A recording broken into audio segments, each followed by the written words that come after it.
I was 16 when this happened. It was mid-June, and my parents had gone on a 3-day trip to visit my aunt in another state. I didn't go with them. I had just finished a tough 10th grade semester and wanted some time alone to unwind. The stress of final exams and a huge history project had drained me, and honestly, a few days without my parents' rules was exactly what I needed. I'd spent the last week doing absolutely nothing, and it felt amazing. The weather had been strange all day, and a sky that kept threatening to open up. By the time it got dark, the rain finally started. Soft at first, then steady. I liked it. There's something peaceful about being inside while it pours. That night, I was lying on the couch, watching a documentary and half scrolling through my phone. The house was dim, just the glow of the TV lighting the living room. I think it was around midnight when I heard knocking at the front door. Not loud, just 3 slow knocks. I froze for a second. I wasn't expecting anyone, and it's not exactly normal to get visitors that late, especially during a storm. I muted the TV and crept up to the door. There's no peephole, but there's a side window if you angle it just right.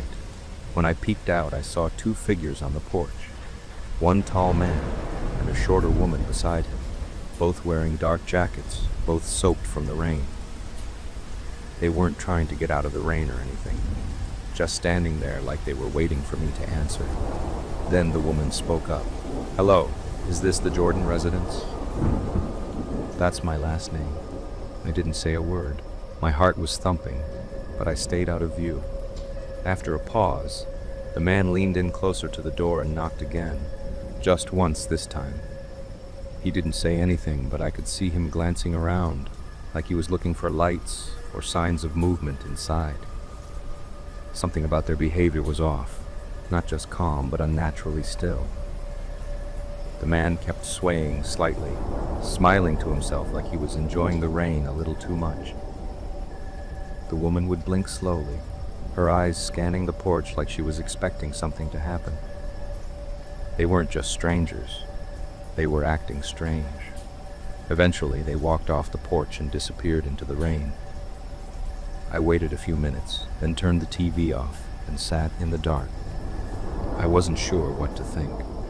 Maybe they were just lost? But something about how calm they were, it didn't sit right. Then I heard a noise. They were walking along the side of the house. I jumped to my feet and ran into the kitchen. I kept the lights off and peeked out the back window.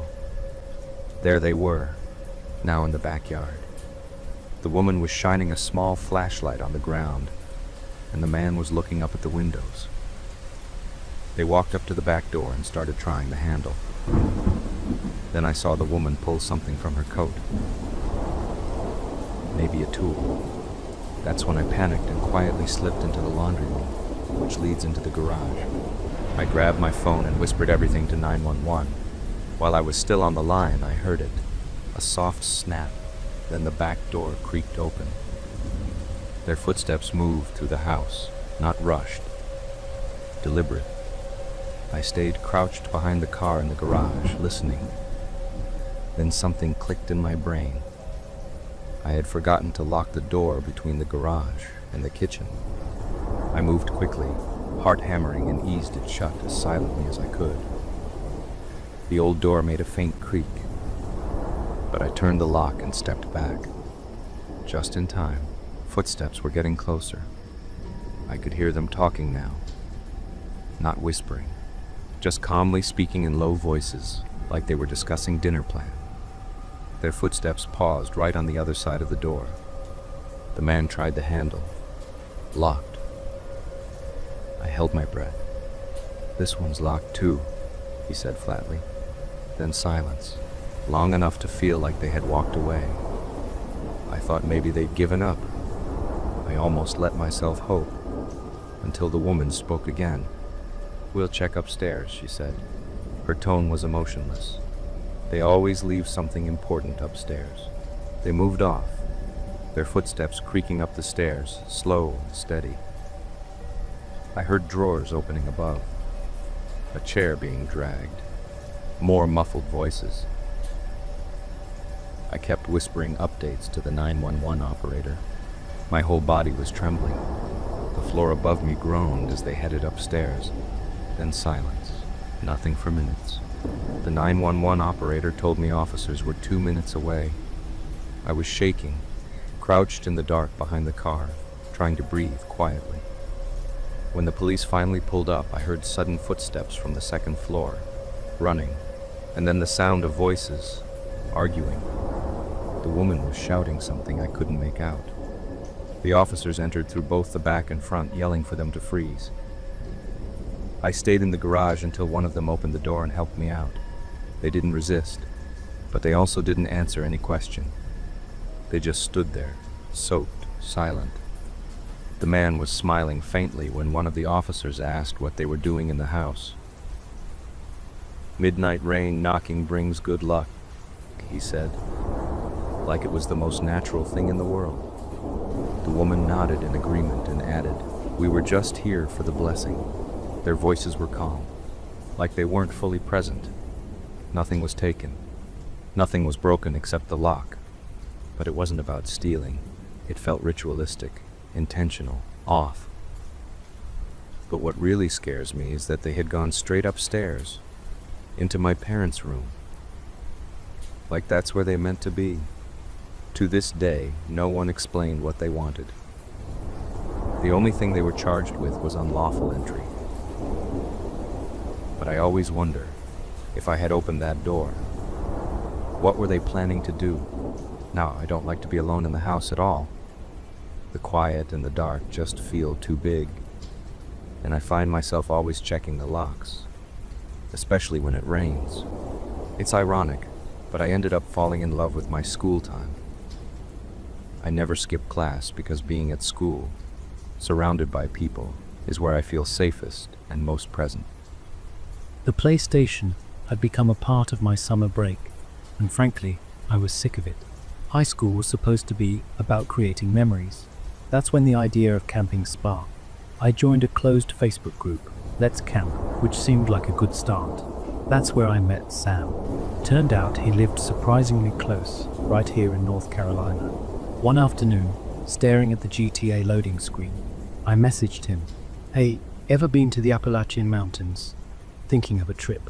He was online. "Sure, why not?" came the instant reply. "When?"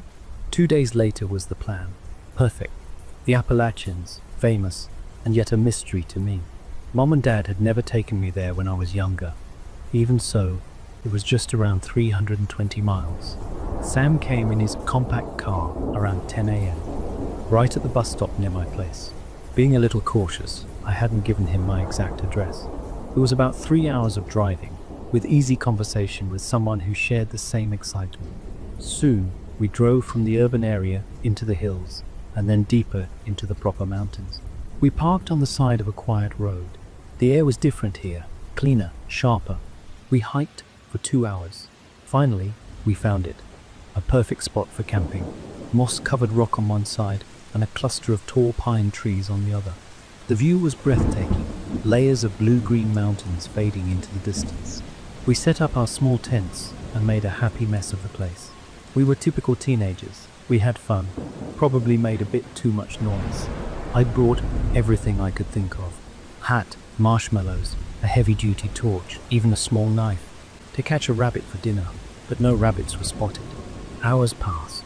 A bonfire crackled, numerous stars glittered in the dark night, and the clear mountain air surrounded us. It was amazing. Then he appeared, an old man coming out from the trees. He smiled, a slow, unsettling curve in his lips. We were sitting on a couple of fallen logs, a decent distance from the tree line, a good 10-15 feet, but he closed that gap, walking straight towards our camp, as if he owned the place. He was completely bald and had loose skin, yet there was an undeniable strength in his build. His eyes were deeply unsettling, almost sinister grey. However, he was walking slowly.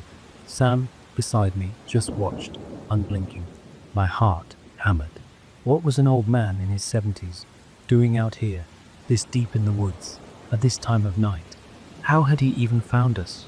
The man ignored Sam completely and stopped a few feet away from me. And then he started talking, like he was some kind of tour guide. Good spot you boys picked, he said, his eyes scanning our messy setup. But there's better. He then proceeded to tell me what to do, where to go in the woods. And the strange part, he gave all his directions in steps.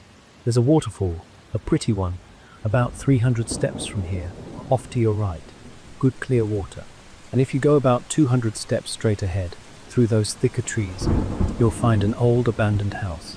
Not miles, not yards, but in numbers of steps. Who measures distance like this? And his smile, it was just weird. All the while he was suggesting different locations. He kept scratching at the side of his pocket, repetitively. I was petrified, and I couldn't find my voice. Sam saw me, and finally he stood up slowly. He was a tall, well-built guy with a kind smile, but that smile was gone now. Yeah, thanks. His voice firm but polite. We know this area pretty well. Maybe we'll check those places out later, but not right now. Oh really? The old man smiled. Okay, no problem. He turned back and walked into the woods. An hour or so, maybe around 9 p.m., he was back again. Hello boys, he said, as if it was his first visit. There's a small tree house, 128 steps straight from here in the forest. Wanna check? That smile was wider this time. He was still scratching that pocket. This time, we were both ready. No thanks, I managed, my voice sounding shaky. We're actually pretty tired and going to sleep now, Sam said. He nodded and melted back into the trees. The smile was gone now. Sleep was impossible. The whole night felt like a waking nightmare. We kept hearing the footsteps from the distance, and we kept sweeping the torch beam to the surrounding trees. He was hiding behind the trees. That horrifying smile was back. He was out there waiting for us to finally fall asleep. We saw him multiple times for seconds, but not clearly. With the sunrise, as soon as it was light enough to see properly, we didn't even discuss it. We threw our gear into our bags, kicked dirt over the burning coals, and ran back the way we'd come. The 2-hour hike out felt like 10 minutes. We didn't speak until we were back in Sam's car. He dropped me right at my doorstep. A few days passed. My phone rang. It was Sam. Dude, turn on the news. Channel number 8. I switched on the TV. It was him. The same bald head, the same unsettling features. Gary Hilton. A serial killer. He preys on hikers in national forests, and he executes the whole crime with a sharp knife which he carries in his pocket. Then the reporter mentioned his methods, how he'd lead victims to isolated places. The places he'd described to us, the waterfall, the abandoned house, the tree house. The news said those were the landmarks where he hid the bodies. My blood still ran cold thinking he must have been counting the steps to our camp too. I'm Anna, and at 14, I often feel like the most grounded person in our house. It's just me and my mother, residing in a 2-story house, since my parents decided to separate a year ago. This Christmas, we had company, my grandparents and my mother's brother, Joni. My Uncle Johnny is an enigma. He's a man nearing his 40s, but mentally, he operates on the level of a volatile 7-year-old. His unpredictability is often charming, but sometimes it's just unsettling. They arrived with the usual Christmas cheer and a fantastic gift for me, a Kindle. I was immediately lost in the device during dinner. The evening was cold but cozy. It was a wonderful dinner night, and we enjoyed the Christmas Carols movie. Johnny, though silent for most of the night, was intensely preoccupied. He had brought an old, worn-out military-style duffel bag and kept moving it from the corner to his lap and back again. He'd just smile widely and nod whenever anyone spoke to him. He genuinely seemed thrilled to be there. After the movie ended, my mother started clearing the plates, and the Christmas lights twinkled softly in the dark living room. Grandpa was settling a new log in the fireplace, and Grandma was making a pot of tea.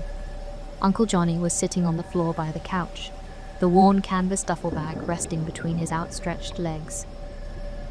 He looked down into the bag, which seemed to hold a heavy, oddly shaped object. As I passed by to go to the kitchen for a glass of water, I glanced at him.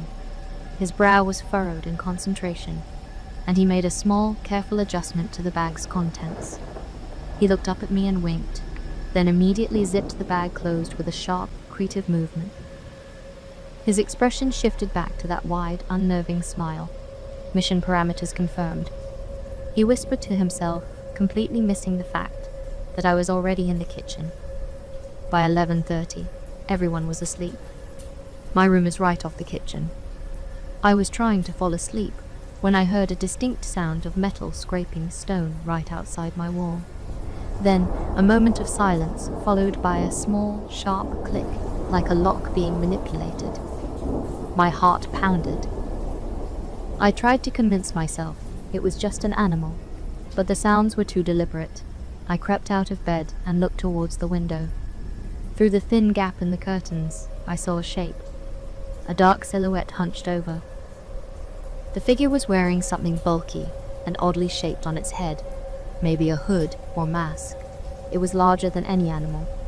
The shoulders broad and the posture deliberately low, like someone trying to minimize their profile. The scraping I heard earlier was likely whatever tool the figure was using to work on the latch. A hand, large and covered in a thick red and black glove, began to firmly pry the window up from the sill. The intruder was clearly trying to force entry. I froze, heart hammering against my ribs. The glove was the strangest part. It looked less like a burglar's gear, and a slight audible huff of effort as they strained against the window lock. I could almost hear the rustle of the duffel bag, which was resting right next to them on the ground. In a blind panic, I lunged for the door. As I wrenched it open, a decorative, heavy ceramic snowman that Mom had placed on the doorstop fell and shattered against the tiles. The loud crash felt like a gunshot in the silent house. I didn't stop to look. I flew down the hallway towards my mother's room. I hammered on the door, almost crying, and with tears coming, and she yanked it open immediately. She and Grandma were sitting up, still talking quietly. It was something low and intense, maybe about Dad or money. I couldn't tell. Mom, someone is breaking in. At my window, a dark figure, I gasped out, pointing wildly. My mother's eyes went wide, but she didn't panic. She grabbed the cordless phone, hitting 911 on speed dial as she hurried back down the hall with Grandma trailing her. I stayed near the stairs, shaking uncontrollably, listening. Mom pushed open my bedroom door. Then, instead of a scream or a shout, I heard my mother burst into a high, hysterical laugh. Mom and Grandma emerged moments later, both smiling, and they were followed by a third person. It was my grandpa, wearing a large, clumsy Santa dress with a black and red theme. And then I saw Uncle Johnny standing in the kitchen archway. He wasn't laughing. He was jumping excitedly, pointing at the shattered snowman, and then at Grandpa's outfit. Operation Black Ops Santa. Mission success. Mission success. He cheered. Uncle Johnny's love for any kind of missions or secret operation was legendary. He often spent hours drawing up complicated, nonsensical blueprints for Rube Goldberg machines that would never work. He was utterly delighted, oblivious to the fact that he had just terrified me. He clapped his hands together, his eyes shining with pure, unadulterated joy at his own cleverness. Grandma gently explained, trying to stifle her own laugh, that this was all Johnny's idea. He'd decided that a silent, secret commando-style delivery was the best way. The goal was to get his gift, a ridiculously oversized jar of imported gourmet pickles that wouldn't fit in a stocking, into my room without me knowing. He'd gotten Grandpa to wear the disguise and carry the pickle jar in the duffel bag. They were attempting to sneak the gift through the window just as I woke up. My mother just shook her head and smiled. I managed a weak smile, but the residue of fear made me feel faint. That night, Uncle Johnny had given me a gift, a Kindle. But he had also delivered the most adrenaline-fueled, terrifying moment of my life. This all happened during the monsoon break from school. I'm about 15 now and had been hired for a house-sitting job by my aunt and uncle. They were enjoying work and travels, having been married for 2 years without children. They were out of town to attend a business conference, which meant I was in charge of their house and their male dog, Rocky. He's a big part of the family, and my aunt and uncle made sure I had everything needed. I usually sleep by 11 p.m., but love the dark and quiet. Things were going smoothly on my first day. But everything changed on a rainy second night. It was past midnight. I was completely engrossed in watching my favorite web series, Wednesday, in the living room. I'd made myself a huge sandwich and some fries. I was happily munching away. Rocky was curled up right beside me on the couch. I thought he was fast asleep until he suddenly jolted up and started barking like crazy. It was a frantic, confused sound, almost like he didn't know what he was barking at. He sat up and howled at the ceiling for a split second before leaping to the floor and barking in circles. The sheer suddenness of his reaction sent a sharp chill down my spine, instantly ripping away my sense of cozy relaxation. My first instinct was the front door. I went to the peephole, straining to see through the relentless downpour in the darkness. I couldn't make out anything at all. I was about to turn away, thinking he'd just had a terrible nightmare, when I realized Rocky hadn't followed me to the door, which he always does. Just as that thought hit me, I heard him growling low from the other side of the room. I turned and saw his nose pressed hard against the sliding glass door that led to the backyard.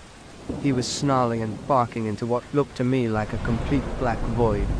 The hair on his back stood straight up. A deeper chill spread through me, making my hands and feet tingle with pins and needles. I had never felt so truly alarmed. I knew Rocky had to be seeing something that I simply couldn't. I walked over and quickly flipped on the porch light. The backyard was quite small, and enclosed by the neighbors' fences. My uncle and aunt didn't have any floodlights or motion detectors. Instead, a thick layer of leaves filled the yard, creating their own private green sanctuary. With the rain coming down so heavily, I realized anything could be hiding deep within those bushes. My mind started racing. A raccoon, a stray cat. We'd had them before, but Rocky had never reacted with this level of terror. I stood there for several long minutes, desperately waiting for him to settle down. Rocky was still letting out a low, threatening growl when a loud, startling voice came from right outside the back door. It was a man's voice, slightly muffled by the glass, but definitely there. For a split second, a flash of lightning lit up the yard, and I saw him. A man stood near the fence, drenched from head to toe, his face pale and twisted in the brief white light. He looked to be around 30, with dark, rain-matted hair plastered to his forehead, and a cold, fixed stare that made my blood run cold. In one of his hands, I noticed something small and dark, a remote controller, clutched tightly, its tiny light blinking red even through the rain. His eyes met mine, with just a heartbeat before darkness swallowed him again. Suddenly, I noticed a faint mechanical hum above the sound of the rain, a sharp, insect-like buzz. Looking up, I spotted a small, blinking red light weaving through the stormy air. It was a camera drone, hovering just outside the backyard fence. My heart pounded as I realized the man had been keeping an eye on the house through it, possibly even before I noticed him. I could hear its rotors cutting through the rain, circling the area. Rocky let out a powerful, deep bark, and in a flash, he was gone. There's a small dog door cut into the bottom of the slider for him. He shot through that opening and bolted right out. He ran straight out into the dark, rainy night, right toward the voice. A loud scream immediately followed. It was the man's scream, thick with pain and shock. I knew it. Rocky had managed to bite him. I stood paralyzed for a moment, listening only to the drumming rain. I couldn't hear the man's voice, or Rocky anymore. I called his name, once, twice. But the only reply was the rain. As I waited, frozen in fear, the eerie hum of the drone returned for a brief moment, before vanishing into the distance. I had no idea why the man had been spying on the house, or what he wanted. The image of that remote controller in his hand haunted me. What was he planning to do, and why this house? Rocky didn't come back for what felt like forever. Probably the longest 30 minutes of my life, and I kept calling his name, my heart hammering painfully in my chest. The idea of him being injured, or of him having badly hurt someone and getting into trouble, made me sick with worry. Finally, I heard a small scratching sound at the dog door, then a wet thump as he squeezed back inside. He came back absolutely soaked in rainwater, shaking himself vigorously right on the rug in the living room. He looked a little wound up and energized, but otherwise completely fine. He nudged his head under my hand, just like he always does when he wants a treat. I quickly went back to the door and checked the backyard one last time through the peephole. Nothing. Only the rain and the dark. The man was gone. I cleaned Rocky off and did my best to calm my frantically racing mind. I never told my aunt and uncle about that night. I couldn't explain what had truly happened, and I knew they would be upset about the damage to the dog door, which had cracked a little when Rocky bolted through it, or about his sudden aggression. I still enjoy house-sitting for them, but now whenever I hear the rain begin to fall, I remember that night, the terrible wait for Rocky to come back inside, and the haunting sound of that buzzing drone disappearing into the storm. I went on a solo trip to a secluded forest cabin last weekend. It wasn't supposed to be anything more than some time away from everything. Just me, the trees, the rain, and a couple of books. The first evening went just as planned.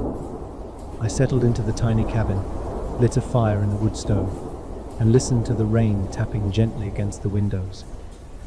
The place was far from town, barely even reachable by car. You had to hike the last mile. No cell service, no neighbors. My aunt used to bring me here when I was younger. It was our quiet place. In all the years I'd come with her, we never saw another soul. The second day it was still raining hard, even more so. The path outside was just soft, muddy slush. I stayed inside most of the day, reading and watching the rain fall on the windows, and the trees blow in the wind. I brought a few books, but I ended up reading Twilight again. It felt right because of the bad weather and being all alone. I even laughed at myself a little, curling up with that book like I was still 15, waiting for a vampire to knock on the window. In the late afternoon, I finally put on a raincoat and stepped out, wanting some fresh air and to stretch my legs a bit. I didn't wander far, just along the edge of the woods behind the cabin, umbrella in hand, boots sinking slightly into the wet earth. That's when I saw them, bare footprints in the mud. They looked very new. The rain should have washed away any older ones. They weren't from boots or shoes, just bare feet. The strangest part was, the prints weren't heading toward the cabin. They led to a small clearing, and then they turned sharply into the woods. The hair on my arms stood up. I hadn't heard anyone approach, and who walks barefoot through the forest in this kind of weather? The prints didn't look small, so probably not a child. Still, I told myself maybe someone got turned around on a hike. Maybe they were just weird. I followed the trail with my eyes for a moment longer, but didn't dare go after them. I went back inside, locked the door, and tried to forget about it. That night, the storm got worse. Wind thrashed the trees, and thunder rolled across the sky like distant drums.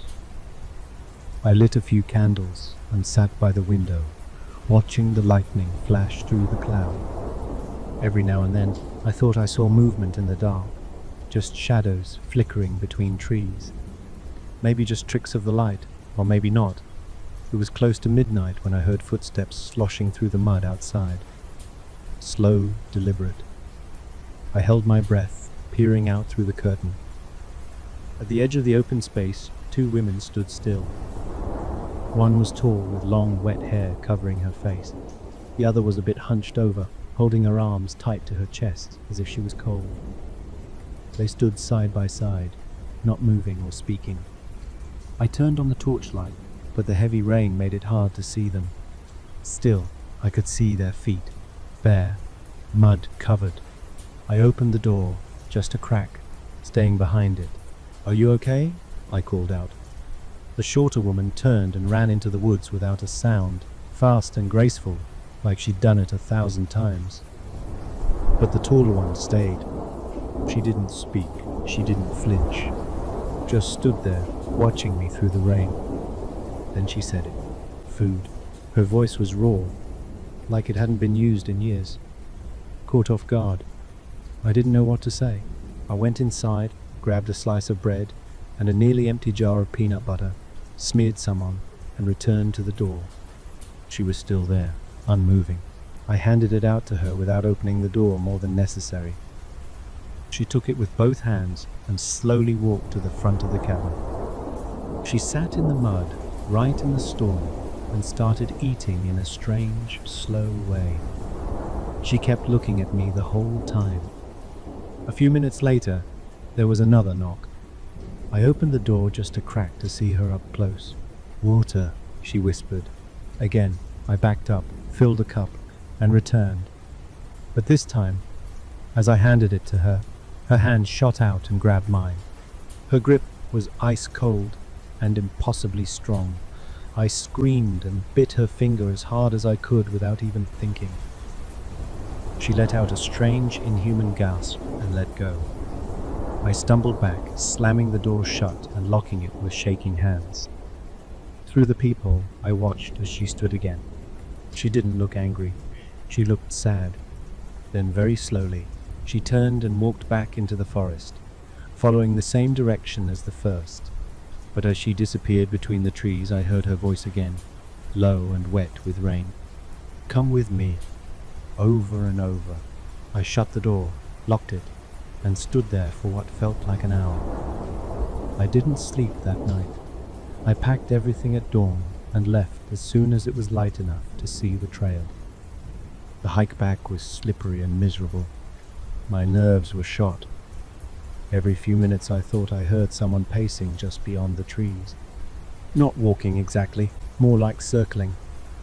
At one point I swear I heard laughter. It was soft, distant, and definitely female. I never saw them again. I don't know who they were, or why they were out there barefoot in the rain. But I haven't gone back to that cabin since. I don't think I ever will. I did some research once I got home.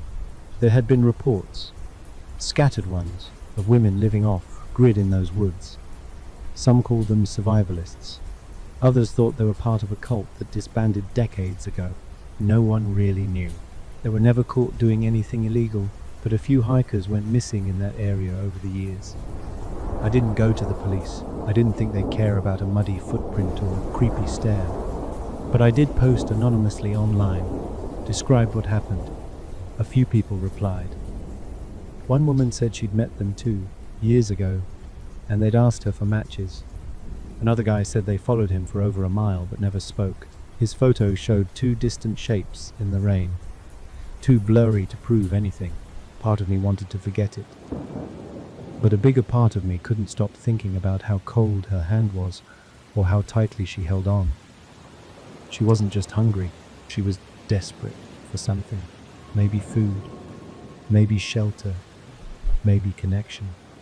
I still wonder why she didn't hurt me, and why the other one ran. Sometimes I think they were watching me for longer than I realized. Maybe even the night before I saw the prints. Maybe they were squatting nearby. Maybe they thought I was just another easy target. Someone alone, unarmed, out of touch. Or maybe they just needed help and didn't know how to ask for it. I don't have answers. But I changed after that trip. I double lock everything now. I look over my shoulder in parking lots. And whenever I go hiking, I carry pepper spray, 2 phones, and a first aid kit. But I also carry energy bars and a bottle of water, just in case. I work from home as a freelancer, doing architectural visualizations. Deadlines were always a constant companion. A particular night, I was doing my working on the Autodesk software, the digital structure taking shape on the screen. It was midnight and complete silence, just the sound of the computer. Anna, my wife, was sleeping upstairs as she had an early start. Suddenly, the silence was shattered with a doorbell. It was exact 3 a.m. Now, my first thought, illogically, was for Anna. She'll get it. Nonsense thought, without thinking of the current hour and the fact she was sound asleep. But after next second, protectiveness and familiar fear washed over me. No, I couldn't let her. I pushed back from my desk. The chair made a loud, creaky noise in the quiet room. As I reached to the hall area, I saw her standing on the stairs. Anna, sleepy but was already halfway down, rubbing her eye. What was that? She mumbled, her voice thick with the sleep. Stay there, babe, I said, trying to keep my voice even, trying not to look worried. However, anxiety tightening in my stomach. I'll check. My senses are on high alert. The entryway light was on, glowing a weak yellow light, which can be seen through the windows. I watched through peephole. No one was there, little concerned. I took a deep breath, my hand trembling over the doorknob. I laughed. Must be some kids doing a prank. But at this time, I was just diverting my mind from negative thoughts. Stabling myself, I unlocked the door and pulled it open. The cold night air hit me on the face. I stepped out, scanning left and right. The street was empty. No cars, no figures, nothing. Just the eerie stillness of the sleeping neighborhood. Hello? I called out, but in very low voice. Silence. I was about to close the door, as there is no one on the door, and yes, I still have work to finish. But suddenly my gaze drifted downwards. There, right in the middle of the doormat. A ball, bigger than tennis-sized, white-colored rubber ball. The kind a child would play with. My first instinct was to kick it, probably just to roll it over to the neighbor's yard, as their kids are always losing toys. But then, the rational part of my brain. Why now? At 3 a.m. Who's playing with a ball at this hour? I bent down, my fingers brushing against the cool, smooth plastic. It felt out of place, wrong. Still, what else could I do? Leave it there. I picked it up, its lightness surprising me. I stepped back inside, locking the door firmly. Anna was sitting at the bottom stair, her eyes barely open. Who was it? She asked, stifling a yawn. No, just a ball, I said, holding it up. Must be the neighbor's kids. She just nodded, too tired to question it further. Okay. Are you coming back to bed? Soon, I promised. Just need to proofread. She nodded again and walked back to the bedroom. I heard the soft thud of her getting back into bed. I was still in the hallway for a moment, and the ball was also in my hand. It felt strange, almost alien. I placed it on the small table in the hall, not really knowing what else to do with it, and headed back to my office area to check the file in the software. I was checking and correcting my work. Maybe an hour passed.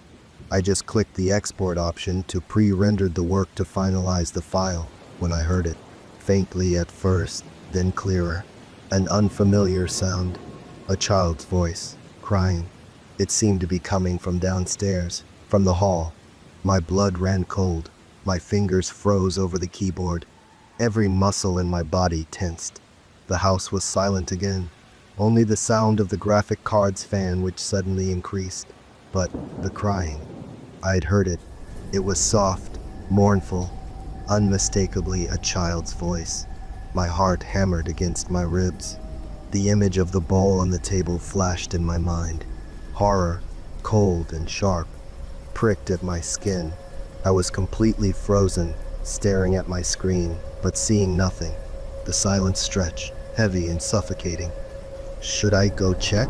Or was this just my exhausted, traumatized mind playing tricks on me? But the sound, it had been so real. I rose from my chair. I reached the hallway. My eyes stuck to the small table. The ball was gone. Anna, but no reply. My whisper was barely audible. But after a while, the crying of baby came from the bedroom. A fresh wave of terror, sharper this time. I took the stairs 2 at a time. I burst into the bedroom. The bed was empty, the covers thrown back as if someone had just left. Before I could say anything, a voice of crying child now coming from the hall. Downstairs again. My mind reeled. This wasn't possible. My legs feeling unsteady, and made my way back down the stairs. Slower this time.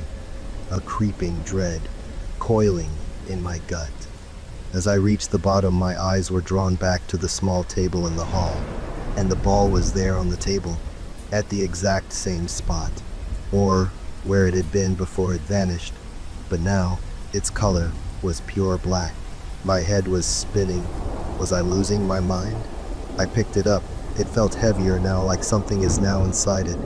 Or maybe it was just the weight of my overthinking. Just as my fingers closed around it, I heard a soft footstep. Anna, watching me sweating, she asked me what happened. I opened my mouth to speak, to tell her about the crying, the disappearing and reappearing ball, the empty bedroom, but the words wouldn't come out.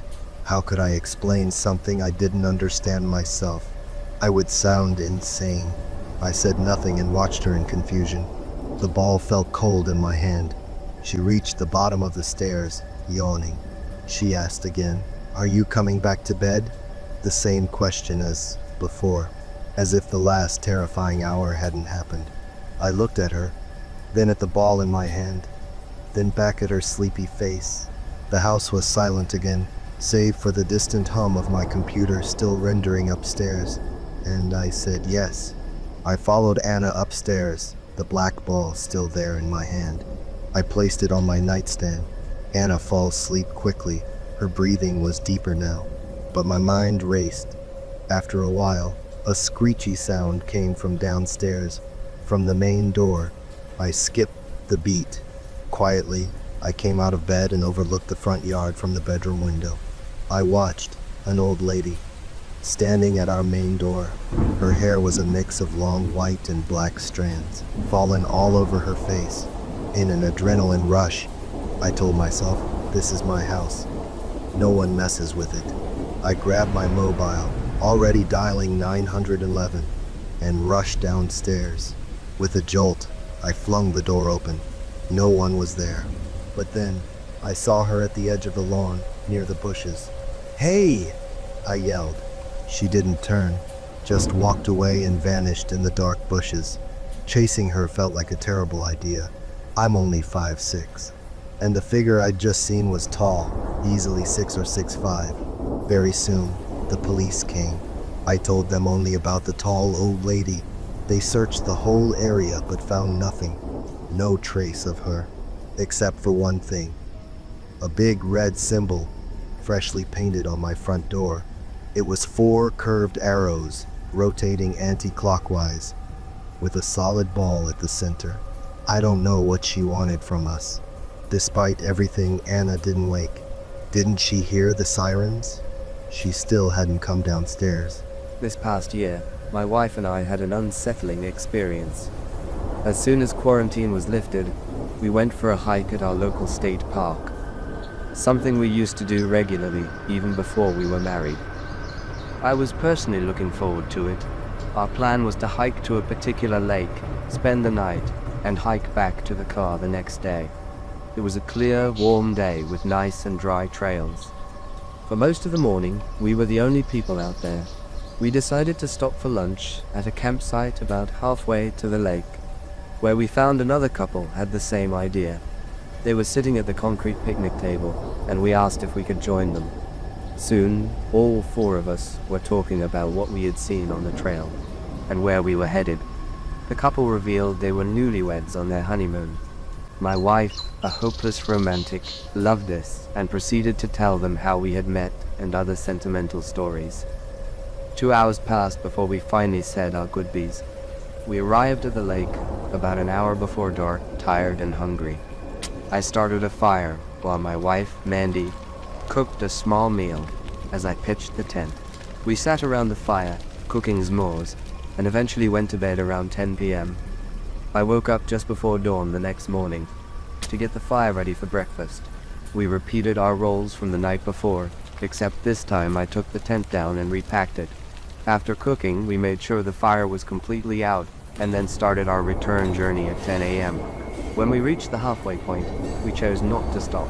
2 hours later, we ran into the husband from the couple we had met the previous day. Strangely, his wife was not with him. Mandy asked about her, and the man explained that she had become ill the night before and had returned home. Before we could ask anything else, he added that his wife had insisted he finish the trip alone. It sounded strange, but we had no reason to doubt him. Just then, A group of people came walking up, and the husband excused himself to talk to them. I wasn't interested in prying further, as I felt their marriage was none of my business. I thought Mandy wanted to stay, but I reminded her of our obligations that night. She reluctantly agreed, and we continued on our way. We reached the parking lot not long after and packed up our things. There were a few groups of people talking amongst themselves, and as we were pulling out, several more cars, including a Ranger's truck, were pulling in. Again, I didn't think much of it. We made it home that afternoon and took care of some family matters. It wasn't until breakfast the next morning that we heard the news. I sat down with a cup of coffee and turned on the TV, just in time for a report about a dead female camper. When they showed her face, I almost choked on my coffee. It was the woman we had met just 2 days prior. I yelled for Mandy to join me in the living room, to be sure of what I was seeing. Not having my glasses on, I pointed at the TV and asked her if that was one of the newlyweds from the park. She watched for a moment and let out a shocked gasp. A wedding photo of the couple then appeared on the screen, and Mandy grabbed the remote to turn up the volume. According to the husband, the couple had been at a popular cliffside lookout. Mandy and I had been there ourselves a few times. He claimed they had watched the sunrise, and as they were preparing to leave, his wife lost her footing and fell several hundred feet to the ground below. It was certainly possible, but something bothered me. I wondered why he hadn't mentioned this to us. More importantly, I questioned the story about her being ill, which he had told us only a few hours after the incident supposedly occurred. None of his behavior made any sense. I knew if something like that had happened to my wife, I would have been a mess. It all seemed fishy, and I was glad to see that Mandy agreed with me. It seemed her instincts had been right again, though I wouldn't tell her that. After a long discussion, we agreed to contact the law enforcement involved in the case. As it stood, the husband was not under any public suspicion. I contacted the sheriff's office and told them what we knew. The deputy put us on hold for a moment and then returned to say that someone might reach out to us in the future. It has been almost a year now, and no one has contacted us. This is what brings me to write to you. My instincts and my wife's tell us that a crime may have occurred. However, we have no proof or any real justification for our feelings. If law enforcement believed we had something important to offer, they surely would have contacted us by now, right? I don't want to be a nuisance or cause trouble for a grieving man who appears to be a decent person. I need some guidance. Should I keep pushing this, or should I leave the police to do their jobs? I just can't shake this nagging feeling that a man is getting away with cold-blooded murder. The events of last night left me quite shaken. I work as a dispatcher in a medium-sized Midwestern city, usually on the evening shift. It was 2 a.m. and I was driving home when I made the mistake of stopping for gas. Looking back, stopping at all was foolish. The gas station was poorly lit and there were no other customers. I typically knew which areas were shady, and this didn't seem to be one of them. While pumping gas, I noticed a middle-aged woman sitting on the curb across the parking lot. It was a cold night, and a light rain had just begun. The woman was drenched and was not wearing appropriate clothing for the weather. She saw me watching her and called out from across the lot. My next poor decision was to engage. I was concerned for her, so I approached to see if I could offer any help. She greeted me warmly and immediately explained her situation. She said she was trying to get home to the city, but no one would help her. The cab ride was $60 and she only had $40. She then asked if I could help her with the difference. I usually don't give money to panhandlers, but this woman seemed genuine and the weather was terrible. Given that my job centers around helping people, I agreed. I explained that I didn't have any cash, but I offered to get some from the ATM inside the station if she would come with me, and I would give her a few dollars. Unfortunately, the ATM wasn't working. I apologized, telling her there was nothing else I could do. She followed me back outside, idly chatting as I opened my car's driver door to get in. Then, to my shock, she got into my car. I was too stunned to speak, simply staring as she buckled herself into the passenger seat. The moment she was inside, her demeanor completely changed. She no longer seemed forlorn. Instead, she appeared extremely excited and restless. She suddenly insisted that I just take her to her aunt's house, saying her aunt could give her the money. Naturally, alarm bells were ringing loudly in my head. My first instinct was to tell her to get out, but a feeling deep in my gut told me that might be dangerous. She was already unpredictable and seemed to be high, and I had no idea if she had a weapon. Forcing her out seemed likely to provoke a violent reaction. I asked her where she wanted me to take her. She just told me to start driving and that she would tell me when to turn. I refused, stating that if she wanted me to consider driving her anywhere, I needed to know the destination. I had no real intention of driving her anywhere at all. She tried to reassure me that she wasn't a bad person and wasn't going to rob me, again urging me to just drive. I stood firm, asking for her aunt's address. As I kept questioning her, she became agitated. We still had not left the gas station parking lot. I considered getting out and going inside for help, but she seemed to know the sole attendant and was friendly with him. I also wasn't about to leave her alone in my car. Finally, she snapped, asking why I was asking so many questions, and if I didn't trust her since she thought we were friends. I told her that I worked at the police department and that asking questions was part of my job. At that, she completely flipped out, yelling about me being a snitch and trying to get her into trouble. She was losing control. Now more scared than ever, I just wanted her gone. My instincts still advised against trying to physically force her out. I decided to take a risk. I clarified that I wasn't a police officer, but only worked at the department, and then I suggested we drive to Walmart to see if they had a working ATM. My strategy was to get her out of the car as peacefully as possible and lose her in the store. She immediately liked the idea and calmed down. Driving off with this woman in my car was incredibly risky, but it seemed like my best option at the time. As we drove, she kept talking, her thoughts erratic and bouncing all over the place. She had trouble following through with any coherent thought. She expressed that she was glad we were friends and mentioned that she had 5 or 6 people trying to get her. She said she would come to my work tomorrow so we could arrest them. I gently deferred, saying we could discuss it tomorrow and reminding her she was trying to get home tonight. She agreed, then confusedly said she was trying to get out into the sticks, even though she had previously said she wanted to get to the city. She quickly corrected herself, insisting she meant the city, which was why the cab ride was so expensive. The details of the cab ride also changed. She confirmed she had $40, but then the cab ride, she said, was $60. After a brief silence, she asked if I was sure I couldn't take her to her aunt's house on Fuller Road, which was a different location than she'd mentioned earlier.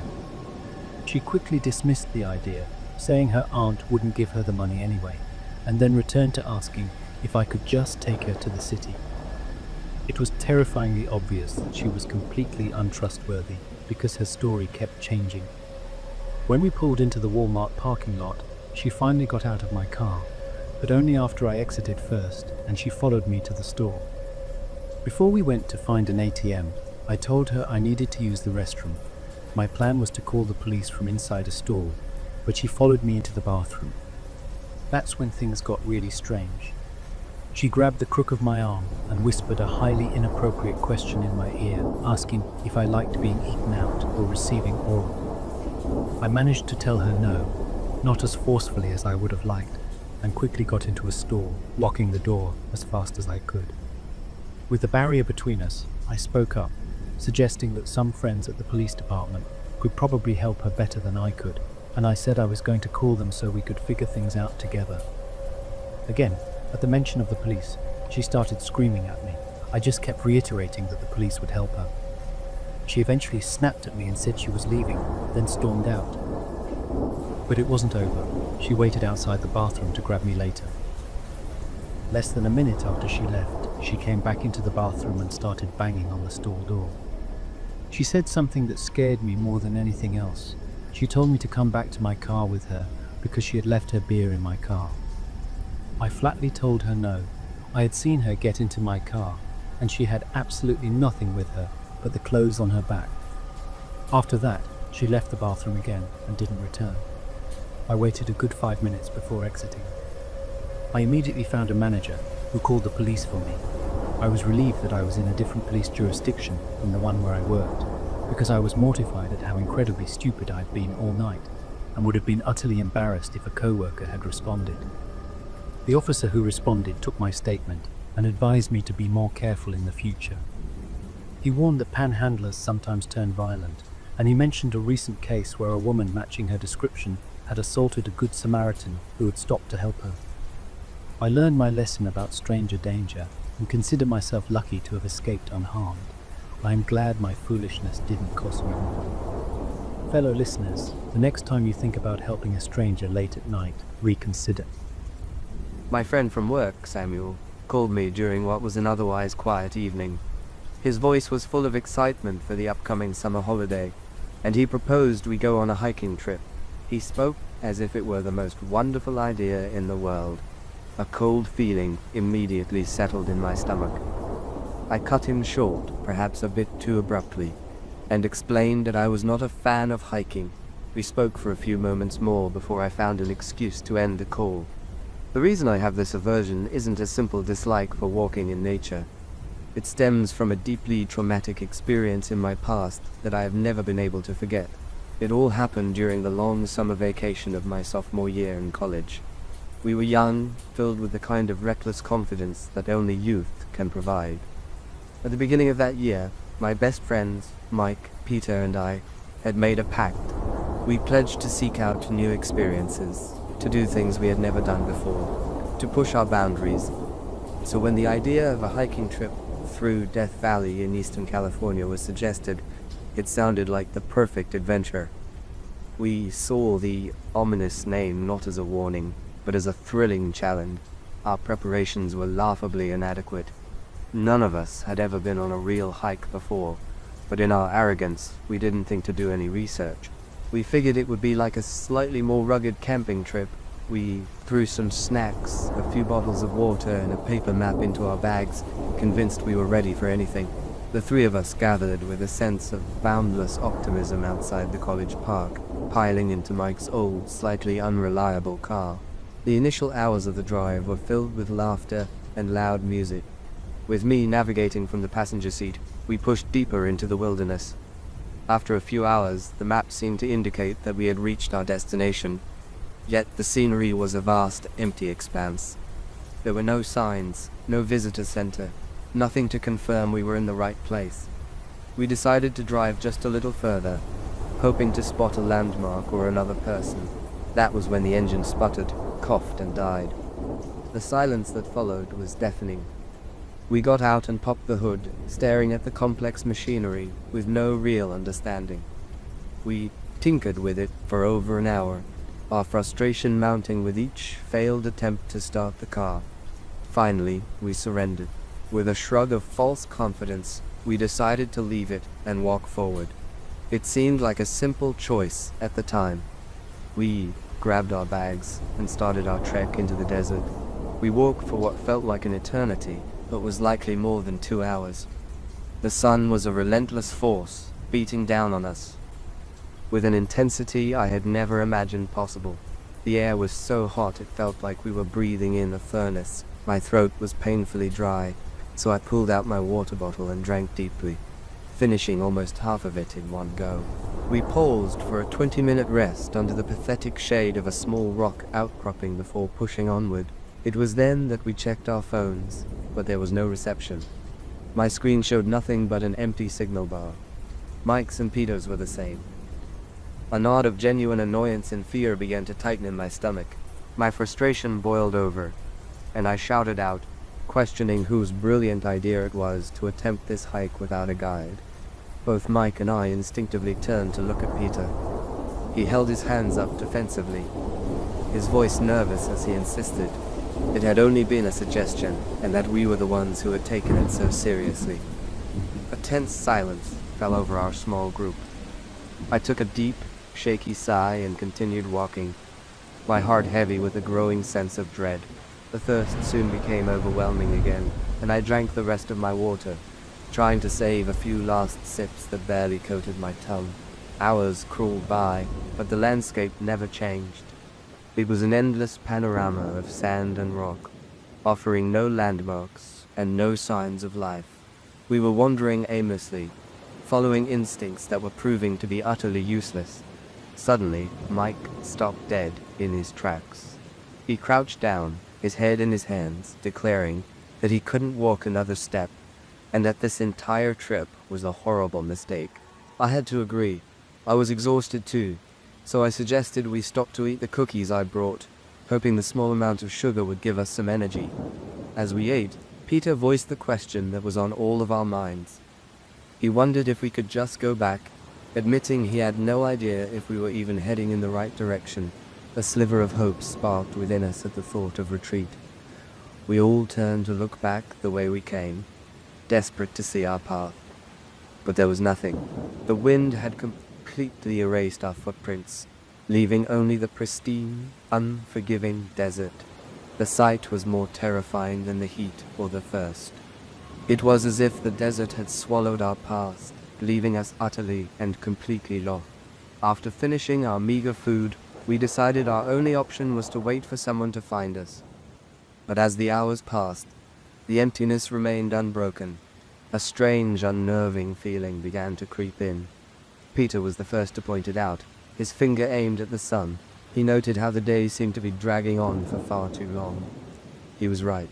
By our estimation, we had been stranded for over 10 hours, yet the sun hung in the sky as if it were still high noon, refusing to set. It felt unnatural, as if time itself was broken. We checked our phones again, but the batteries had all died, leaving us cut off and without even the comfort of knowing the time. We knew waiting was a death sentence. We forced our protesting bodies to stand and began walking once more, into the vast unknown. My thirst was a physical pain now. I reached for my bottle out of habit, knowing it was empty. I asked Mike and Peter if they had any water left, but they shook their heads. The reality of our situation crashed down on me. We were dehydrated and lost in one of the hottest places on earth. My head began to spin, and my vision blurred at the edges. I could no longer feel my legs, and my body felt disconnected from my mind. I was losing consciousness just before the world went black. I saw a dark wall on the horizon, a massive dust storm rolling towards us like an angry wave. My first sensation upon waking was the sterile smell of antiseptic and the soft feeling of clean sheets. I was in a hospital emergency room. I looked around the quiet room, but I was alone. When an attendant came in, I asked him how I had arrived there. He explained that park rangers had found me alone, unconscious and almost completely buried in sand. According to their timeline, I had been unconscious for 2 full days. My voice cracked as I asked about Mike and Peter. The attendant's expression turned to one of confusion. He told me the rangers had found no one else. Later that evening, the rangers themselves came to my room. I told them everything. The car breaking down, the map. Getting lost, my friends who were with me. They listened patiently, but reiterated that I was the only person they found at the site.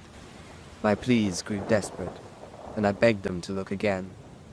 Seeing my distress, they finally assured me they would conduct a wider search of the area. I spent the next week in that hospital bed, clinging to the hope that Mike and Peter would be found and brought to the room next door. On the day I was scheduled for discharge, the rangers returned one last time. Their faces were grim. They informed me that they had found nothing. There was no sign of Mike, no sign of Peter, and no trace of the car. They theorized that my friends had likely been buried completely during the severe sandstorm. To this very day, no sign of Mike or Peter has ever been found. They vanished into the desert. That experience left a scar on my soul, and now I avoid any kind of trip that takes me away from the safety of civilization. Hiking, camping, it doesn't matter. The fear is always there. This event took place in the early 2000s, when my husband was frequently away, traveling for a major insurance company. Because of his work, our young daughter and I spent the majority of our days alone. A few years prior, we had bought a house on a somewhat isolated piece of land. The trip between town and home could often be difficult, especially during heavy rain. The last 5 miles of the road to our house was narrow and consisted of nothing more than loose gravel. My daughter and I found ourselves stranded on this section of road on a particularly bad night. I tried my best to keep our old Subaru on the road, but the rain made visibility almost impossible. It wasn't long before I misjudged a curve and ended up in the ditch. Fortunately, my husband had the foresight to sign us up for a roadside assistance program. I contacted them and was informed that the bad weather was keeping them busy, but they assured me they would get to us as soon as they could. Unsure how long we would be stuck, I made my daughter as comfortable as possible, and we waited. The rain soon stopped, allowing me to see how far we were from home. I estimated the house was about 2.5 miles away and considered walking, but I remembered no one was home to retrieve the car later. Help was on its way, so I decided to remain where we were. Within 10 minutes of the accident, I saw approaching headlights and began to feel hopeful. However, the vehicle was not a tow truck. Instead, it was an older man driving a rusty pickup. When he saw our car, he slowed down and looked inside as he drove past. I initially thought he was going to offer to pull us out, but he continued down the road. I didn't dwell on it at the time, but 5 minutes later, the rusty truck approached us again, coming from the opposite direction at a very slow speed. He stared at me once more as he passed, making brief eye contact, but he didn't stop. Things began to seem strange, but I considered that perhaps he was lost and was merely turning around to return to the highway. I reminded myself that he wasn't obligated to help, and maybe he thought I was simply parked instead of stuck. I thought he probably wasn't from the area and was just trying to get home like I was. The situation didn't start to feel truly scary until I noticed the same truck approaching for a third time. It was now completely dark, and like most women, I felt much less safe after sunset, which made the circumstances even more unsettling. He performed his now familiar slow drive. This time, however, he stopped the truck after passing and quickly executed a 3-point turn. He was now facing us again, stopped about 10 yards away. Instead of getting out to offer assistance, he remained in his cab and watched for a few minutes. It was only then that he opened the door and began to step out of the truck. Almost as soon as his foot touched the pavement, a pair of headlights appeared from the other direction. The man stayed where he was, watching and waiting for a minute until the approaching vehicle was close enough to reveal itself as a tow truck. Once he saw this, he immediately jumped back into his cab, made a quick U-turn, and sped away from us. My heart pounded as I watched this scene unfold, and I was unable to relax until I could read the name of the company on the side of the tow truck. The tow truck driver wasted no time, pulling his truck in front of us and hooking up to my car. I was finally confident he was there to help, and I thank him. He had us out of the ditch in a matter of minutes, and we were back on the road. For the rest of the journey, I vigilantly searched for the rusty truck. Even as I drove up our own driveway, I was afraid I would see him lying in wait. Thankfully, he was not there, and I got my daughter safely into the house for the night. When my husband returned from his latest trip, I recounted the events of the storm, but I deliberately omitted the part involving the strange truck. I knew that sharing it would only cause him more stress while he was away, and at the time he had no alternative but to continue his trips. After the recent trouble, he went out and purchased a nearly new 4-wheel drive Jeep for me. I was thrilled to get it and never got stuck again, even on the muddy sections of our property. It didn't take long for the memory of the stranger in the rusty truck to fade from my mind. However, for the next 2 weeks, I would catch myself searching for it anytime I drove on that stretch of road. I had almost completely forgotten about the incident until very recently, when I saw a similar truck at the store. It was not the same one, of course, but it caused the entire memory to come flooding back and motivated me to write this story. Fortunately, in the years since then, the county has paved and widened the roads, and my wonderful husband now gets to come home to us every night. I have a few work stories from my hometown I can share.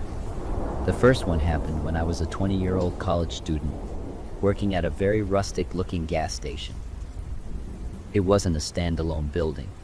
It was more of a small booth attached to a supermarket. The booth was located across a huge parking lot, separate from the main store, but the supermarket owned it. The booth faced the store, but directly behind it was a large area of woods.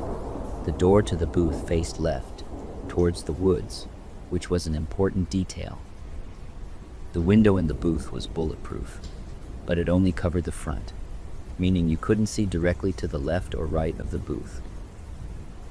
I had been working at the station for a few months when a nasty storm suddenly hit one night. The rain was so intense you could barely see 10 feet, and the area was flooding.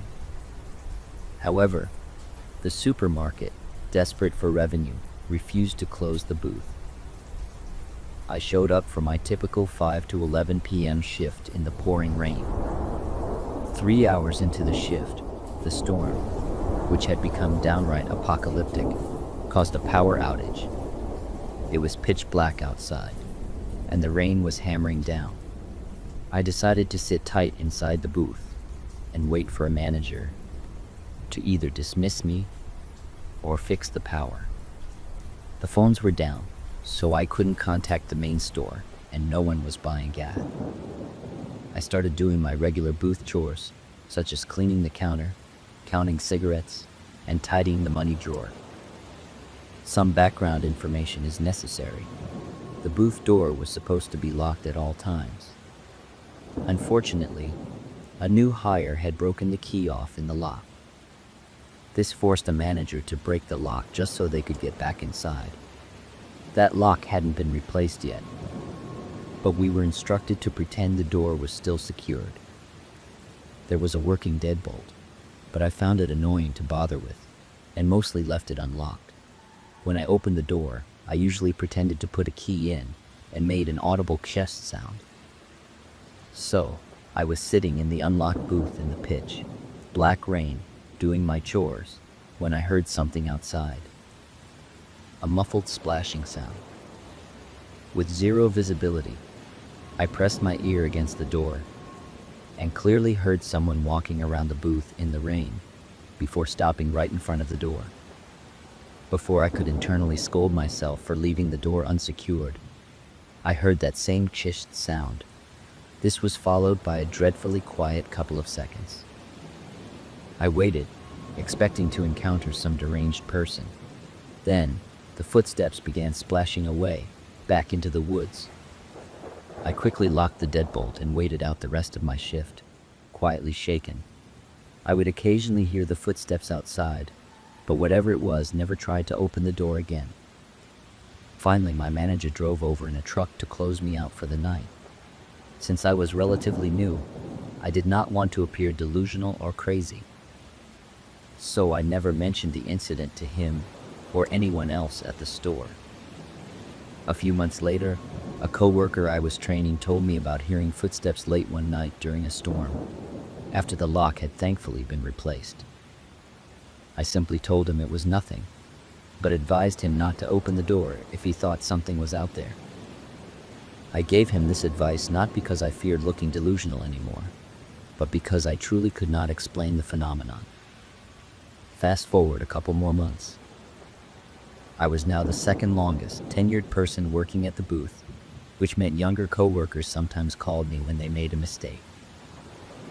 On one of my nights off, I received a call from a high schooler coworker I'll call Rhea. It was 9:30 p.m. I picked up the phone, and Rhea was hysterical. She was saying her trainee was missing, followed by lots of sobbing. Confused and a little annoyed that she called me first, I tried to prompt her to call the police if he was kidnapped. She insisted she couldn't call the police because they wouldn't believe her. My next thought was to ask why she hadn't told a manager, but she just cried more. She said the managers wouldn't understand. More agitated than confused, I agreed to drive out there to calm her down. I got dressed, went to the booth, and parked nearby. There were no customers. Rhea was just standing inside the booth, staring wide-eyed at the door. When she saw me, she opened the door, started sobbing again, and told me to hurry inside. Eventually, I got her to stop crying long enough to explain what had happened. She had been training a new guy named Matt, who was about my age. She described him as feeling off, like a robot or something, and said he kept staring at her in a dazed manner. Several times he would stop talking mid-sentence. He would ignore her attempts to address it. She was becoming very uncomfortable and was about to call the main store about him when he started humming. She described the noise as a heavy, buzzing sound, like someone trying to imitate a purring cat. When she reached for the phone, he reacted by grabbing her hand and staring at her. She started yelling and warned him to stop. He let go of her hand, opened the door, and suddenly sprinted off into the woods and out of sight. She said he returned a few minutes before I arrived and asked to be let back in, but she refused. He then ran back into the woods. At this point, I suspected he might have been high on meth, which was common in the neighborhood, or that she was being overly dramatic. Regardless, the story sounded dangerous, and we needed to call the police. I told her we were going to call the police, and then walk outside to wait for them. She refused to go outside, insisting she could almost feel him waiting out there. Tired, irritated, and still skeptical of her story, I decided she could stay in the booth to call the police while I checked the tree line. I took a weak little flashlight I had stashed there after the first incident and went outside to scan the tree line. I barely began shining the light when the hair stood up on the back of my neck. I heard the humming noise. Ria's description had been accurate. It sounded like cicadas mixed with heavy breathing. I looked inside the booth, and she was curled up in the chair, staring to my left. I did not even look in the direction she was staring. I immediately bolted back toward the booth. I had left the keys with her, and she was frozen, unable to get up to let me in. I was pounding on the door and screaming at her to open it. The humming abruptly stopped, and I heard something behind me and to the left. It was Matt. He was standing right on the edge of the trees. My panic intensified, and at that moment, Ria finally let me into the booth. I immediately slammed the deadbolt shut. Suddenly, Matt was right outside the booth, asking to be let back in. He kept apologizing and saying he had gotten nervous back there, repeating the same few excuses while circling the booth. This continued for about 5 minutes until the police arrived. As soon as he saw them, Matt began running off into the woods again. I had to explain the situation to both the police and our manager, though I left out any mention of the strange humming. As far as I know, Matt never returned. So he was fired, and Ria eventually quit. That was the end of it. I was never particularly close with Ria, as she was still in high school while I was in college. So we never discussed what happened afterward. I still have no idea what occurred that night. Perhaps Matt was just a heavily drugged addict capable of making strange noises. This might explain why he ran when the police showed up. But to this day, the whole incident remains a mystery in my mind. I have always lived and worked in Portland, Maine, where every spring brings rain in biblical proportions. It's a huge inconvenience, but it's something you learn to tolerate. You invest in a good umbrella and a waterproof coat and simply muddle on, like any good Mainer does. Though I often thought that if some people from California saw the weather we endure, they would likely call us maniacs. For the most part, the rain is just a minor irritation, a price we pay for the magnificent autumns enjoyed by leaf peepers from all over the country. However, one dark and rainy night, I discovered that the climate here can make simply living here dangerous. Picture the scene. It was raining cats and dogs. I was walking back to my apartment in an older part of town after dark. One of the streets on my route, which dated back to the early 1800s, was lined with cobblestones, and the sidewalks were made of large, flat slate, like slabs. These slabs become incredibly slippery in the spring and fall, likely due to a type of algae or moss growing on them. I'm not a biologist, but all I know is that they can turn into a freaking ice rink at certain times of the year. On this particular occasion, it was more of a death trap. I already knew how slippery it was, but as I walked, I received a text. I assumed it was from my boss, hopefully regarding the raise I'd been seeking. The light from my phone must have temporarily thrown off my vision and, in turn, my footing. One moment I was walking along, minding my own business, and the next I was lying on the sidewalk, the wind knocked out of me. It felt as if the ground beneath me had simply vanished. My first coherent thought was a stream of expletives. I tried to stand up, but I couldn't find my feet. My left foot was flopping around in a way that made my stomach churn. That's when a throbbing pain began to shoot through my leg. It quickly escalated until my entire body was racked with agony.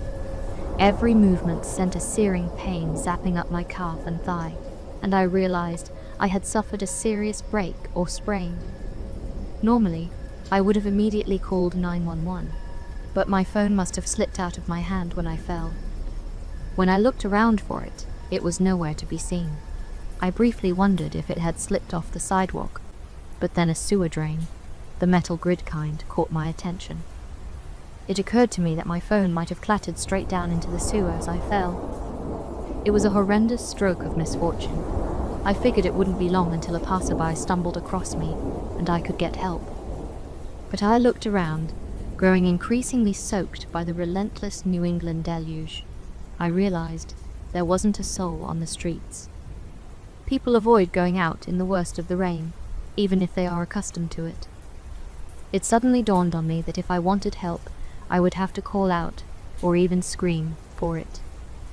So, I was forced to actually scream for help. As weird and prudish as it sounds, I didn't know what was worse, the pain or the sheer embarrassment of having fallen, and being unable to get up. I gave 3 loud shouts, asking if anyone could hear me, and telling them I was badly hurt. No one responded. I could clearly see lights on in the windows of apartment buildings only yards away. I knew people could hear me, but they were choosing not to help. It was crushing to realize that people knew I was there, but wouldn't lift a finger. But I suppose that's just life in big cities now. People are terrible, assuming everything is a scam. A few minutes went by, and it slowly became clear that no one was coming. If I wanted to make any progress toward the emergency room, I would have to drag myself along the wet sidewalk until I found someone compassionate enough to help. Just before I was forced to undergo this indignity, I saw a person silhouette near a streetlight. I began calling out to this potential savior. You would think that seeing a girl lying in the street, calling for help with obvious pain, would make someone hurry.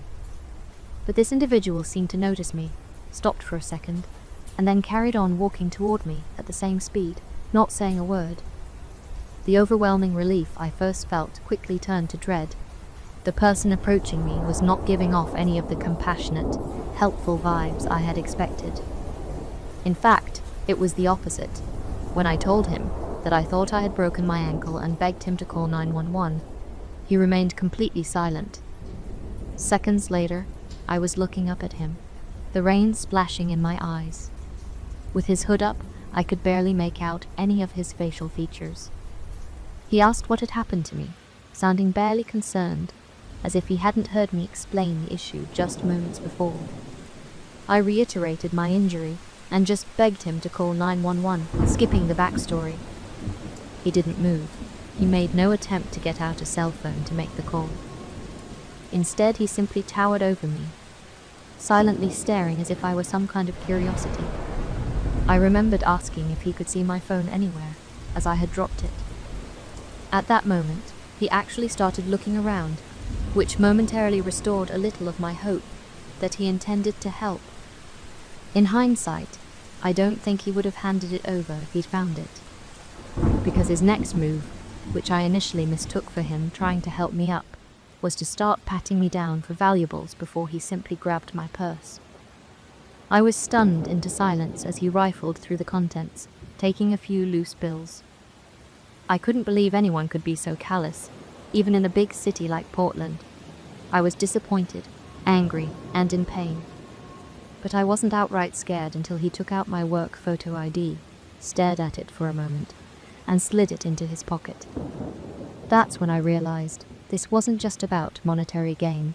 He wasn't merely a thief or an opportunist, but an outright predator. The thought of what he might do next completely terrified me. He didn't walk away with the money and my ID. He just carried on standing over me, staring, probably delighted at how helpless I was. He saw how he could do whatever he liked to me with no one around to stop him. A 38-year-old woman. I felt like crying like a little girl. I begged him not to hurt me, to just leave with the money he'd taken.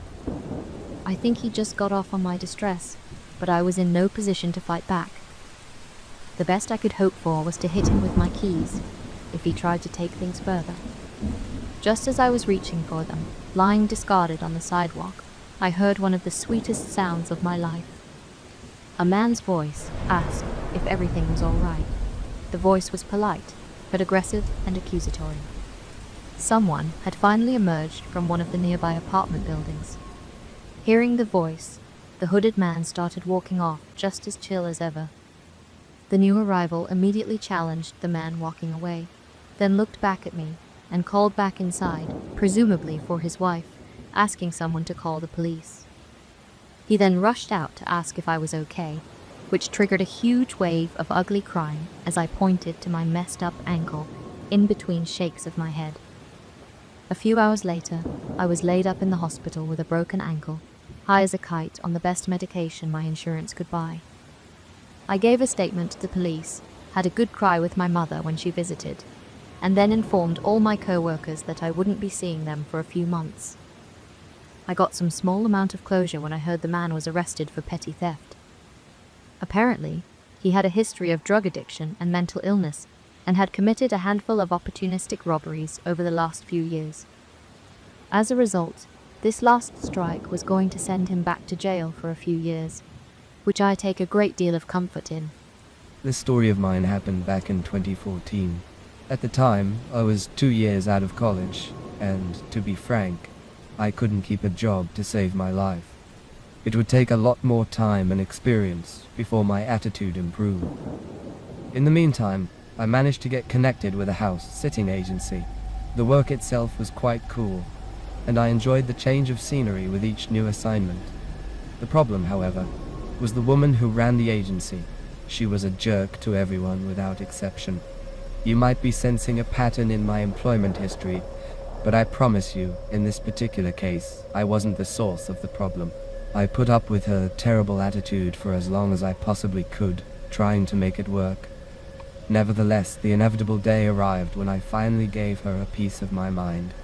By this point, I had accumulated a whopping 3 months of experience in the house-sitting business. In some corner of my crazy, overconfident mind, I had developed the idea that I knew the business better than she did. It was with this misguided conviction that I decided to quit and go independent. I quickly put up posts on a few websites, selling my skills as a reliable and experienced house-sitter. For a while, nothing came of it, and a sense of doubt began to creep in. But then, on the following Monday, I received my first call. My excitement was short-lived, as this particular job unfortunately fell through at the very last minute, leaving me back at square one. That was how it was at the beginning. It took another 6 long days of waiting before another offer finally came through. This call was from a family who lived just 10 miles away from me. They were in the process of planning a vacation and needed someone responsible to take care of their dog.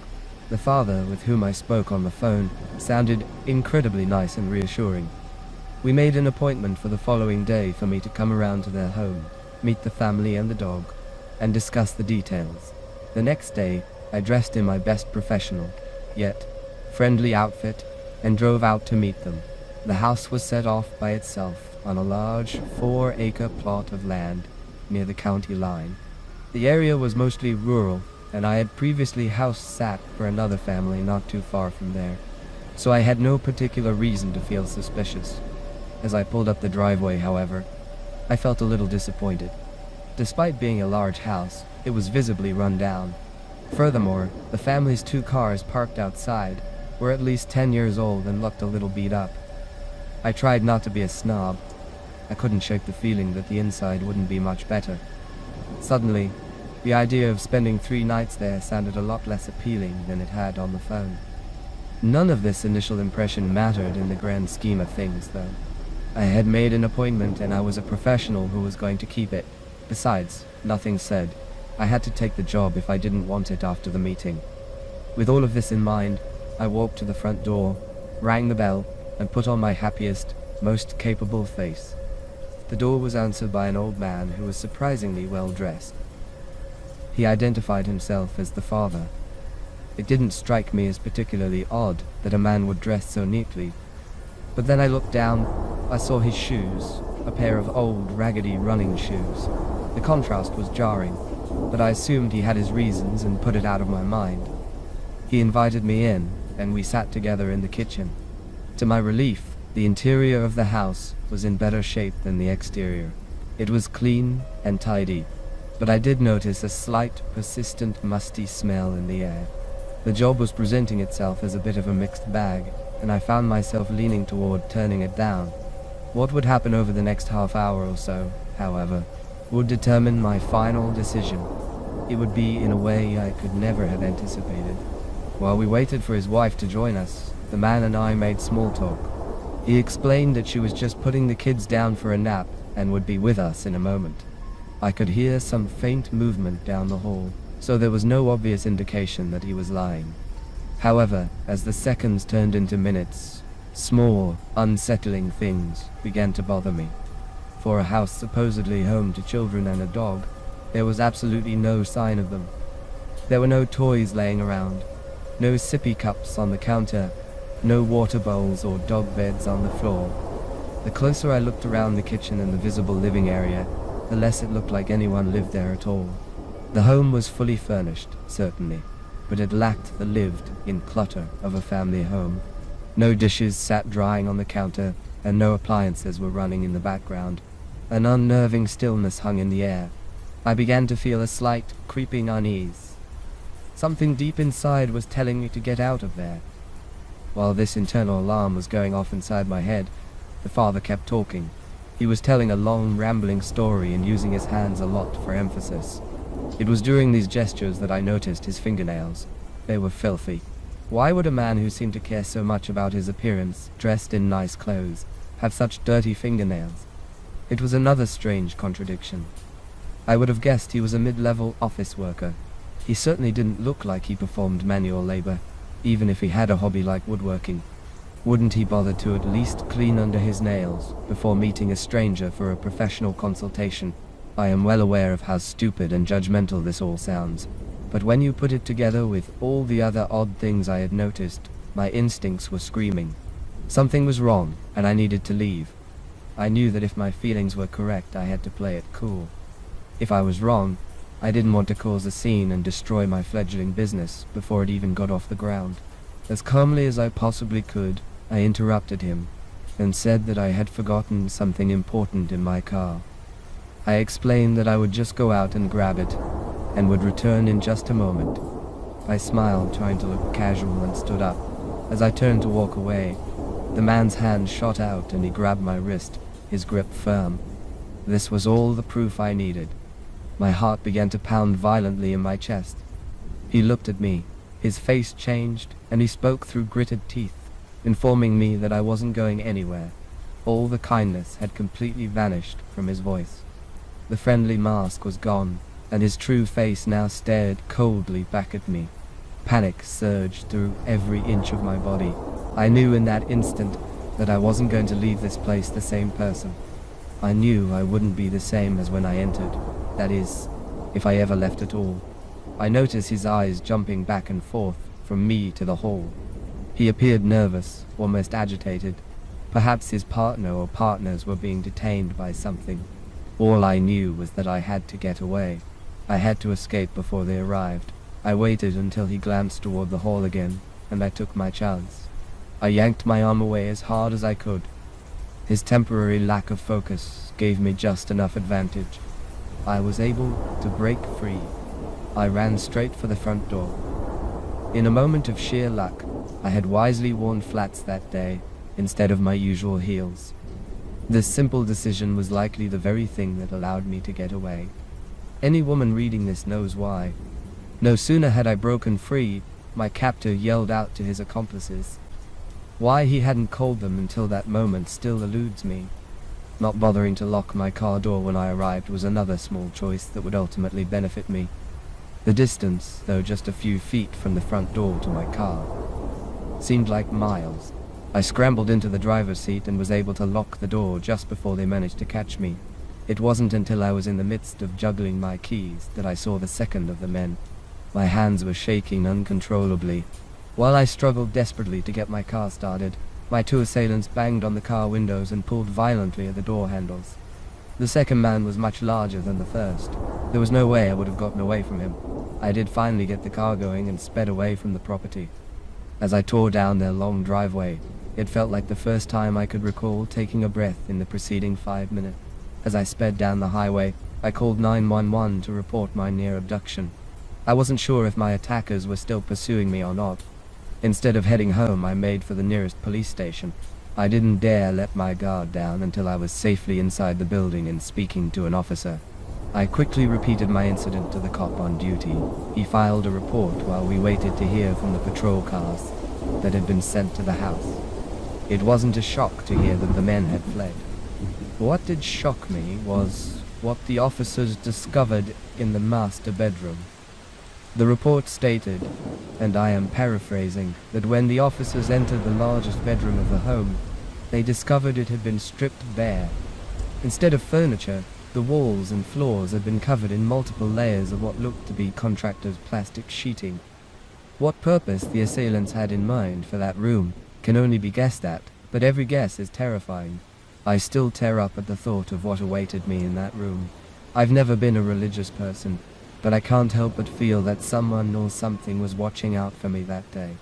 I wish I could say that my would-be attackers were caught and are now doing life in prison, but the truth is they remain unidentified to this day. The house Tuhei used was uninhabited, left to lay fallow. It was left that way after the death of the owner. No further hints were needed. I decided right then and there that the independent house sitting business wasn't for me. I continued to bounce between jobs for a while, until I got on with a small printing shop. The family that runs the place are the kindest folks I've ever met, and they were far more forgiving of my little quirks than my previous employers. I'm coming up on my 4th year with them. I hope I'll be there until my retirement. Now that I'm 7 years older and more mature, I've learned just how dangerous the world can be. In my early 20s, I wouldn't have thought twice about traveling to strange places alone. In retrospect, my overconfidence in my ability to protect myself is what led me to that house, and no one could have convinced me it was wrong. Since that day, I have become much more vigilant about my safety. I don't go anywhere without crossing all my T's and dotting all my I's. By far, the most important thing I do now is listen to my instincts. They are what saved me that day. Don't ever worry about offending someone. If you feel you may be in danger, we have these senses for a reason. Please pay them close attention. Be careful and stay safe. I used to work at a place called O'Hurley's General Store in Shepherdston, West Virginia. It was the kind of place that seemed older than time itself. The kind of store where you could buy anything from nails and lanterns to groceries, whiskey, or a second-hand pocket watch. The job wasn't glamorous, but it offered reliable pay, and the customers were usually kind, decent people from a small town. Every now and then a drunk might make a scene when I refused to sell liquor on a Sunday, but nothing worse ever happened. At least, nothing until one night when I came face to face with someone who still makes my skin crawl whenever I think of him. It was a Saturday night, late enough that the streets outside were quiet, and I was stocking shelves and tidying up when the front bell jingled. I walked back behind the counter, ready to help whoever came in, when I first laid eyes on the man in the black jacket with a red t-shirt. His jacket was finely tailored, pressed and sharp, the kind you'd expect on a K-pop artist on a magazine cover. That alone was unusual in our little store. He looked to be around 40 years old, but his style was much younger. But everything else about him was stranger still. His skin was pale, almost sickly white, and his features were so sharp and severe that they hardly looked real. His silver hair, which was clearly dyed, he had the look of someone who belonged anywhere but here. He asked for lighter fluid, and I fetched it for him while trying to make a bit of small talk.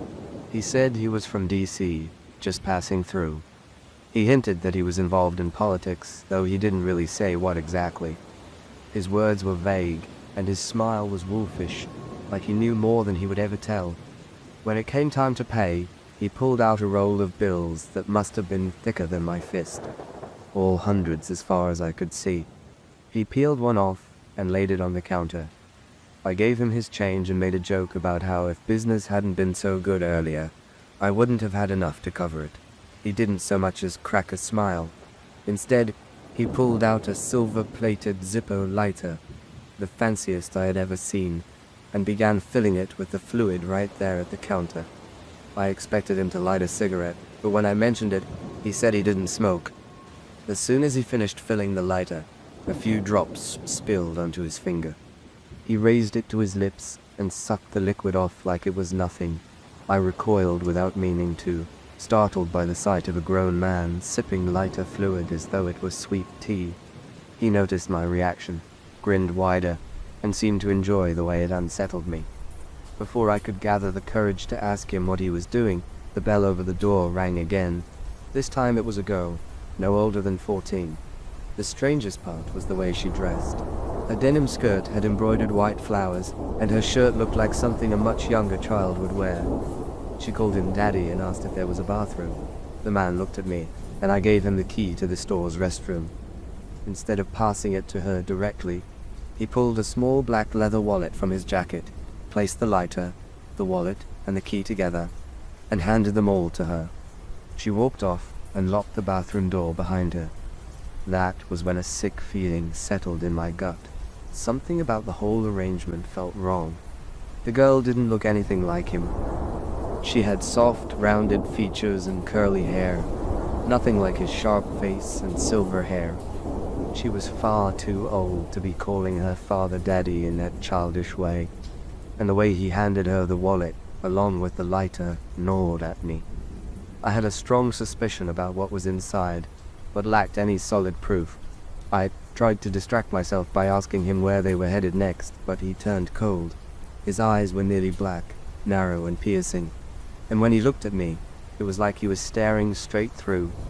I shifted behind the counter, nervous under his gaze. His voice stayed calm but carried a quiet warning. He reminded me of the old saying about curiosity killed the cat. He walked the aisles like a man inspecting some strange little relic of a forgotten world. I went back to tidying, though my eyes followed him, waiting for the girl to return. Minutes dragged on, 5, then 10. The bathroom door stayed shut. Just as I was about to ask if he thought she was all right, I heard the snap of the lock. She emerged slowly, not with the briskness of someone who had used the bathroom, but with the sluggish daze of someone half asleep. She handed back the key, the lighter, and the wallet, murmuring her thanks in a dreamy, heavy voice. The way she said Daddy then left no doubt in my mind that he was no father to her. It made my stomach churn, especially when I saw the look he gave her in return. It was the kind of look no man should ever give a girl, least of all one calling him father. My only goal was to see them gone. Around here, we don't usually confront someone head-on, not unless we're looking for trouble. We find ways to make our meaning clear without saying it outright. I wished them safe travels in a friendly voice, but my eyes revealed my true feelings. He looked back at me with a hunger that made me cold all over, as though he was considering whether to tear me apart then and there. He walked to the counter, laid the bathroom key down carefully, and repeated his warning about curiosity killing the cat. Then he led the girl out into the night, and moments later, their car was gone. I stood there for a long while after, unsure what to do. My first instinct was to call the sheriff, but what could I even say? A man had come into my store with a girl who looked like his daughter. That wouldn't be enough to act on. I could have mentioned the wallet, hinted at what I thought it might contain. But I had the strong impression that no matter what we accused him of, he would slip right out of it. The money he carried, the confidence in his manner, and the way he spoke told me he was untouchable. So I said nothing. I finished out my shift in silence, though his words echoed in my mind the whole time. For days afterward, I couldn't shake them. Whenever I thought back to his face, to those eyes like pits of tar, the words came back sharp and clear. Curiosity killed the cat. Even now, all these years later, the memory lingers. I can still see the shine of that silver lighter, still hear the flat tone of his voice, still picture the dazed girl with her childlike clothes and tired eyes. I sometimes wonder what became of her, whether she ever escaped whatever grip he had on her, or if she was lost the moment she called him Daddy. But the truth is, I'll never know. That night, I chose silence. And silence has a way of living with you long after the moment has passed. This event took place about 12 years ago. Having heard many similar accounts, I decided it was time to share my own.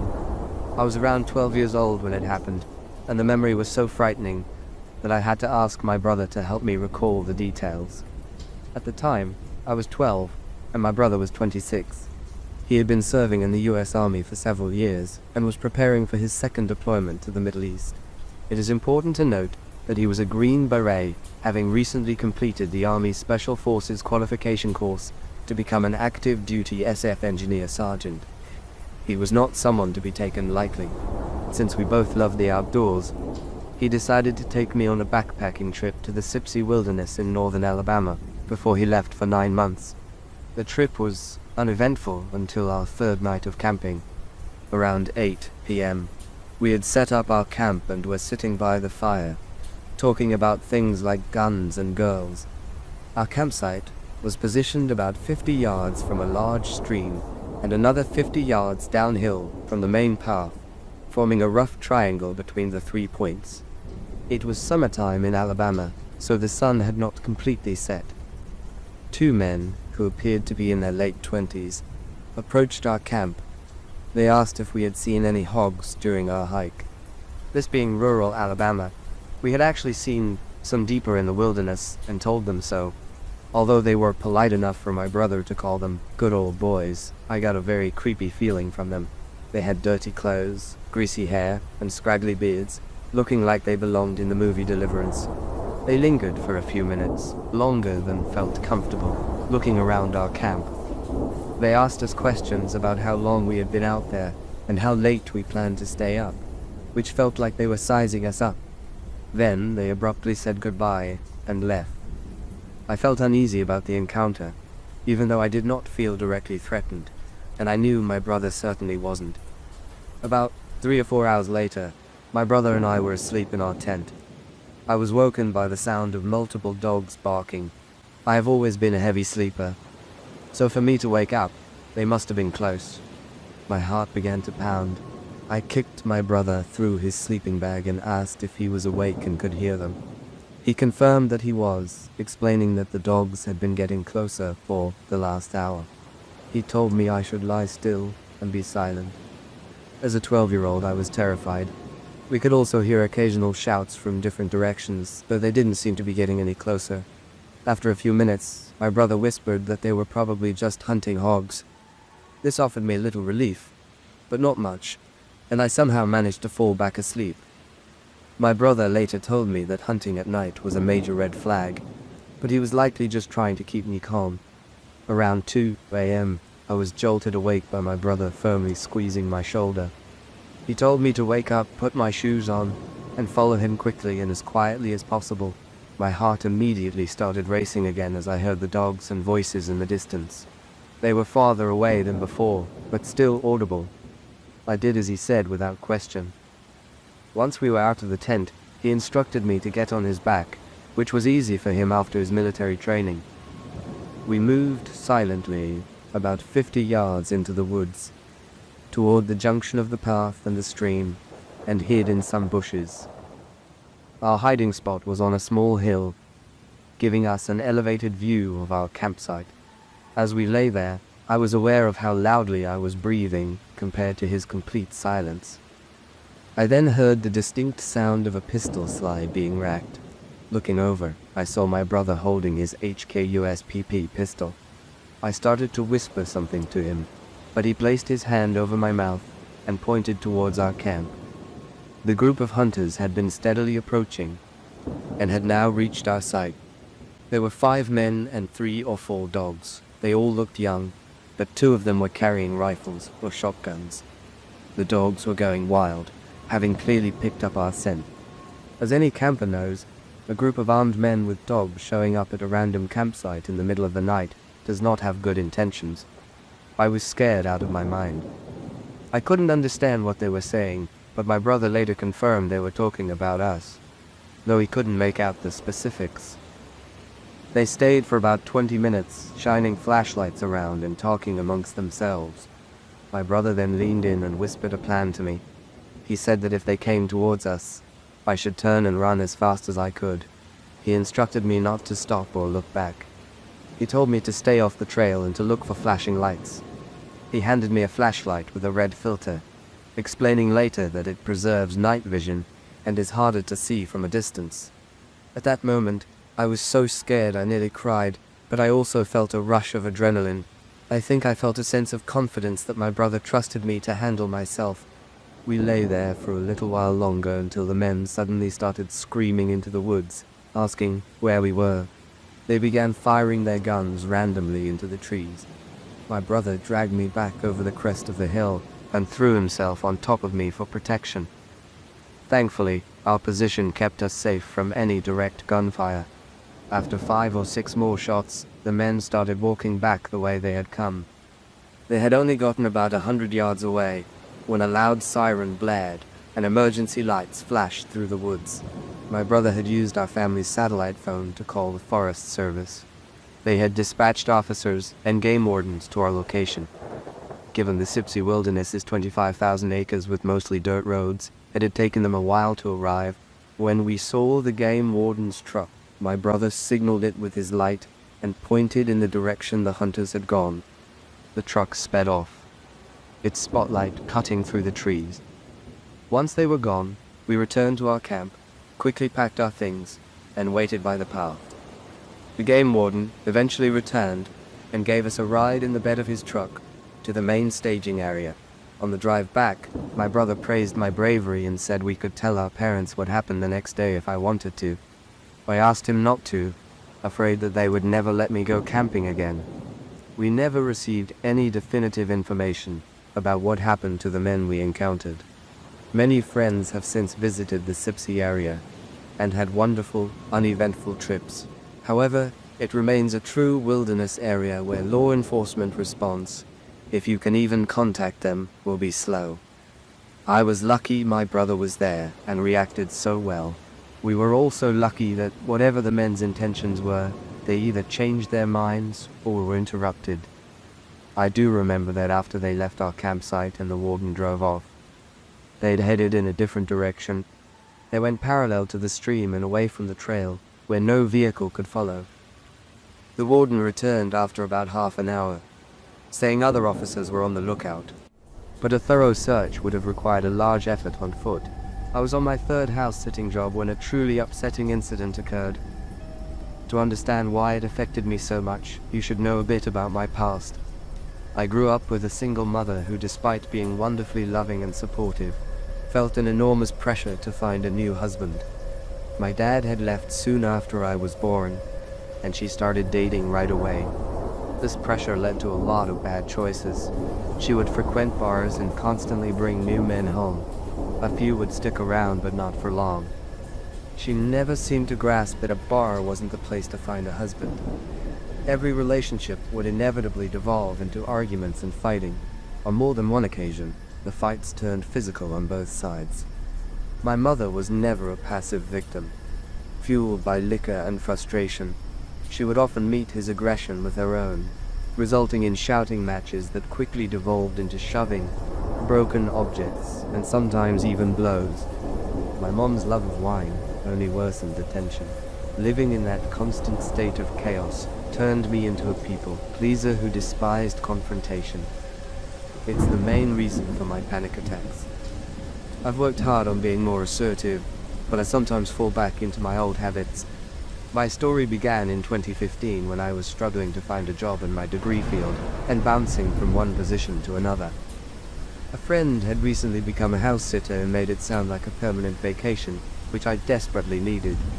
She painted a picture of quiet homes, friendly pets, and endless free time. A perfect antidote to my current stress. The idea of a temporary escape and easy income was incredibly appealing. She gave me a quick rundown of the job and helped me land my first client. I was a nervous wreck, but I got through it. The second job went much more smoothly.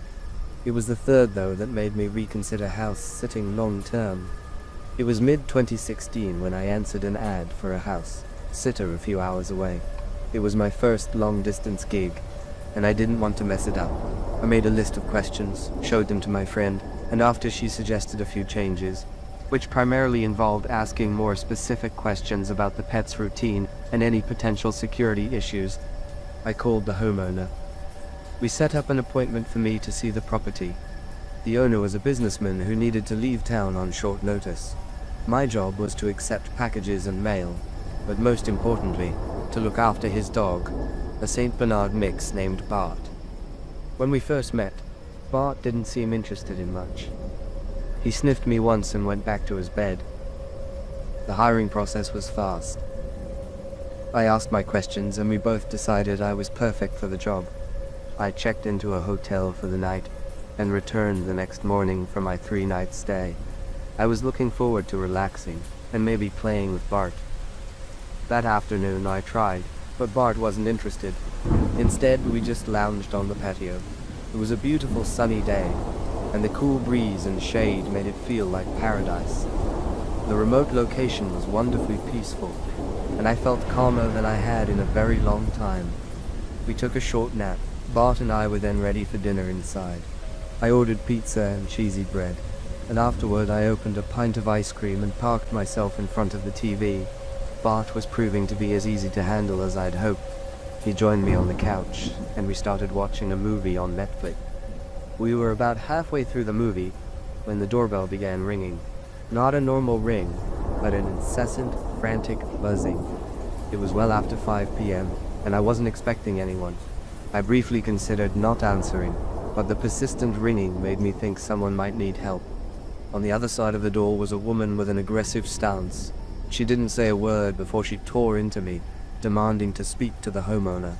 I explained that he was out of town on business, as it didn't seem wise to tell her when he would return. She didn't appear to believe me. As she spoke, her voice grew louder, and she became visibly angrier. I could feel myself getting increasingly nervous, and I did all I could to try and calm her down. She began cursing at me, calling me terrible names, and had somehow convinced herself that I was the homeowner's new girlfriend. It was then that I noticed Bart had walked up behind me. As the woman became more enraged, the scene quickly became a cacophony of yelling and barking. I could feel a panic attack coming on. I was completely overwhelmed. Bart's loud bark echoed down the hall. He looked ready to attack her instantly. Things were about to get worse. I'm not sure what I said, but it set the woman off, and she lunged at me. Bart reacted by lunging at her. By some miracle, I managed to get the door closed before anyone was hurt. Afterward, Bart calmed down a bit. He backed away a few feet and sat down, but I was still glued to the door. I slid down onto the floor and began suffering one of the worst panic attacks I had ever experienced. The woman continued to scream and pound on the door, and I was sure that I was dying. To his credit, Bart stayed where he was and did nothing. After a few minutes, I regained enough control to call the police. The dispatcher did a fantastic job of talking me down.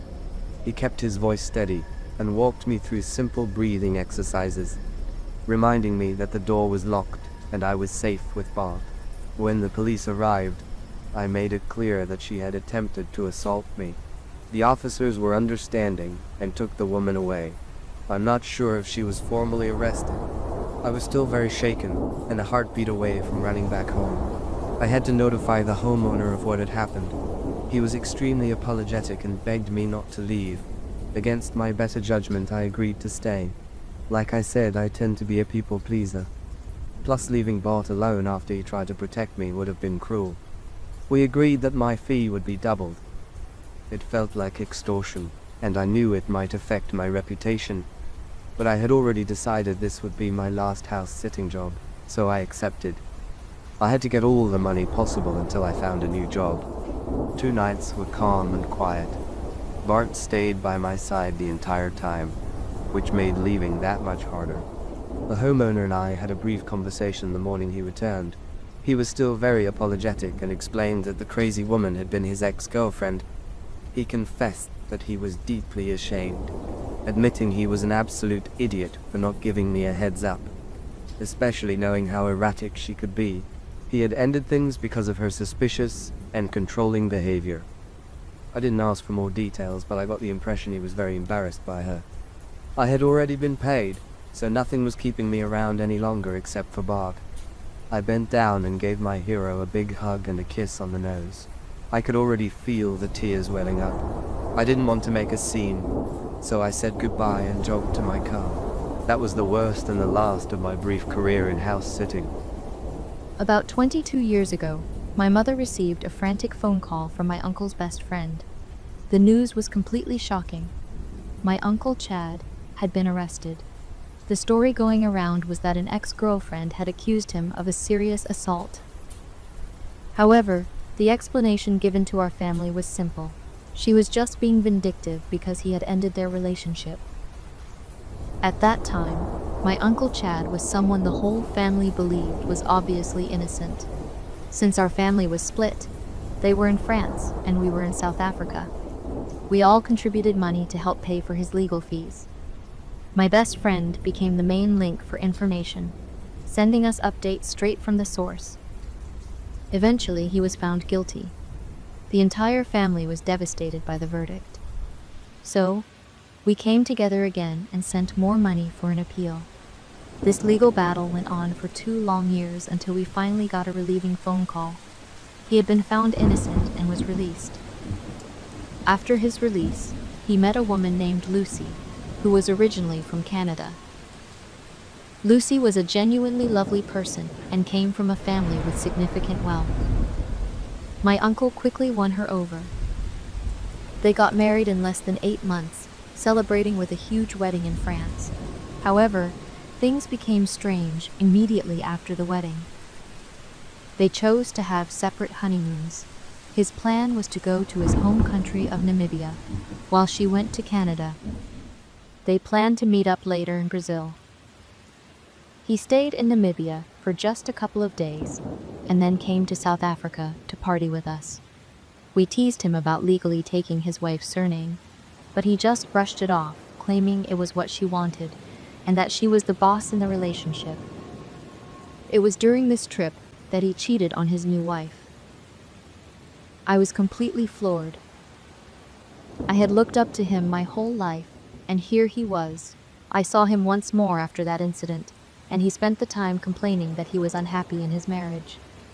He mentioned they now had 2 children, but by that point, I honestly couldn't care less about his life. Then, 6 years ago, I received a message from him. He told me he was getting a divorce and was coming to South Africa. He asked if he could stay on my couch. I agreed to let him. Despite everything, he was still family, and I hadn't seen him in nearly 10 years. I thought perhaps he might have changed over the last decade. When he arrived, we actually had a great time. He instantly got along with my fiancé, appearing funny and happy, as if a huge weight had been lifted from his shoulders. He spun a story that both he and his wife had been unfaithful, and that their relationship had become extremely volatile. He described a life where they were constantly fighting and on edge, claiming they were just too toxic for each other. He painted her as a total control freak and told us he was now on Tinder, dating around and back on the prowl. He left us for a couple of months to travel around South Africa, enjoying the country's beauty and diversity before returning to stay with us again. We didn't mind the intrusion. He was genuinely fun to have around the house. During one of the weeks he was in town, he met my friend Jane. Jane is a gorgeous, wild, and fun woman, and the two of them instantly hit it off. He asked her out for a drink, and she accepted. The next day, she told me they had been having a great time, but admitted she must have drunk a significant amount because she couldn't remember much of the evening. She had a vague memory of Chad going home with her, and she assumed they must have spent the night together, but the details were completely blank. This wasn't entirely unusual for Jane, as she had a chronic problem with drinking. She would often get drunk and go home with men. However, I had learned the hard way not to bring this up with her. We were all adults over 40, and I decided it wasn't my place to tell others how to live their lives, especially since I was no saint myself. 2 days later, Chad had to fly back to Namibia. He called Jane from the airport while she and I were sitting together having lunch. Chad told her that he was so glad he had photographic mementos of their time together. Jane was confused by the comment. He then proceeded to send her a series of inappropriate and private photos of her. In the pictures, she was clearly unconscious, lying on the bed, and had been posed in different positions. Jane immediately started crying. She didn't show them to me right then. I only saw them later. She demanded that he delete them instantly, but his only response was to laugh at her.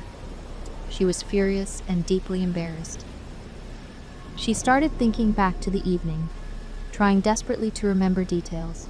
She dug through her handbag and found the receipt from the bar. The cheap man had left his wallet at home, so she had paid. The receipt read, 2 gin and tonics and 2 tequilas. It was definitely not enough alcohol to get a seasoned drinker blackout drunk. I was furious on her behalf, and Jane was enraged. For some reason, his old criminal conviction popped into my mind, and I finally decided to Google his name. I instantly regretted not doing so 20 years ago. At the very top of the search results was a headline about a Namibian assailant being released from jail due to a political blunder. We sat there reading the article in silent shock. The truth was horrifying. 2 years before he was originally caught and convicted, he had met a woman in a nightclub, drugged her drink, taken her home, took private photos of her, and then assaulted her. She had gone to the police the next day, and luckily they had secured DNA evidence. 2 years later, he was arrested for drinking and driving, and when they took his DNA, it was a match for the assault case. The police had all the surveillance footage and the photos on his phone. It was an easy conviction, even though he had tried to convince the courts that they were dating and she was just a jilted lover. The realization made me want to be physically ill. His entire story about being innocent and subsequently released was a complete lie.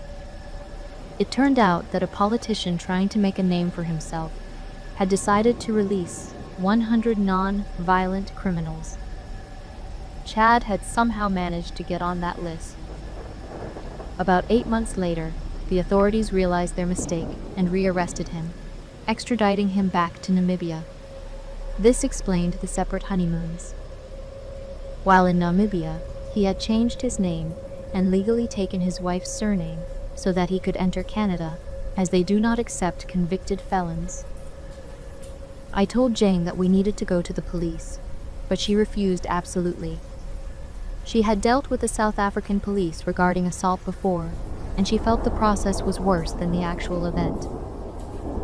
I tried to persuade her, telling her I knew an ex-policeman who could help, but this only led to a huge fight.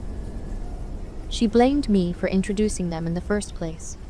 Having had a couple of drinks on top of this devastating realization, she slapped me across the face and left the restaurant. I was beyond furious and felt murderous toward Chad. I sent him a message stating that I knew he had drugged and assaulted my friend, and that I knew about his real past. I told him he was despicable and disgusting. His response was chillingly dismissive. He told me he was over my drama and asked if the woman in the photos looked drugged to me. He then proceeded to send me all the private photos of my friend. I felt physically ill. No one wants to see photos of their friend in that state. Jane refused to take my calls after that, and that day marked the beginning of the end of our friendship. The situation haunted me. It consumed my thoughts day and night. Eventually, I decided to message his wife, Lucy. I expressed my sympathy about her divorce and told her all the terrible things he had said about her. Her response was shocking. There was no divorce. They were having issues due to his infidelity, but he had promised it would never happen again. He claimed to have a therapist who had advised him to go to South Africa to find himself. I told her exactly how he was finding himself. She broke down and told me everything. He had been harassing their lives in au pairs, hiding cameras in their bathroom to film them privately, and had even become a father to one of their children. There had been a huge court case because he denied the child was his and refused to take a DNA test, but the court forced him to take it, proving he was the father. She sent me all the affidavits, court papers, and reports from his supposed therapists. She also sent me screenshots of their conversations. There were message after message of him telling her how much he missed her and claiming this trip would save their marriage. He told her he missed her more every day, all while telling us that she was crazy, abusive, controlling, and being unfaithful with his best friend. Then came the final twist. There was no therapist. He had created a fake Gmail account and was sending reports to his wife about his progress. The therapist in these emails basically told Lucy that she must forgive him for his actions because he had a traumatic childhood and was actually a very nice guy.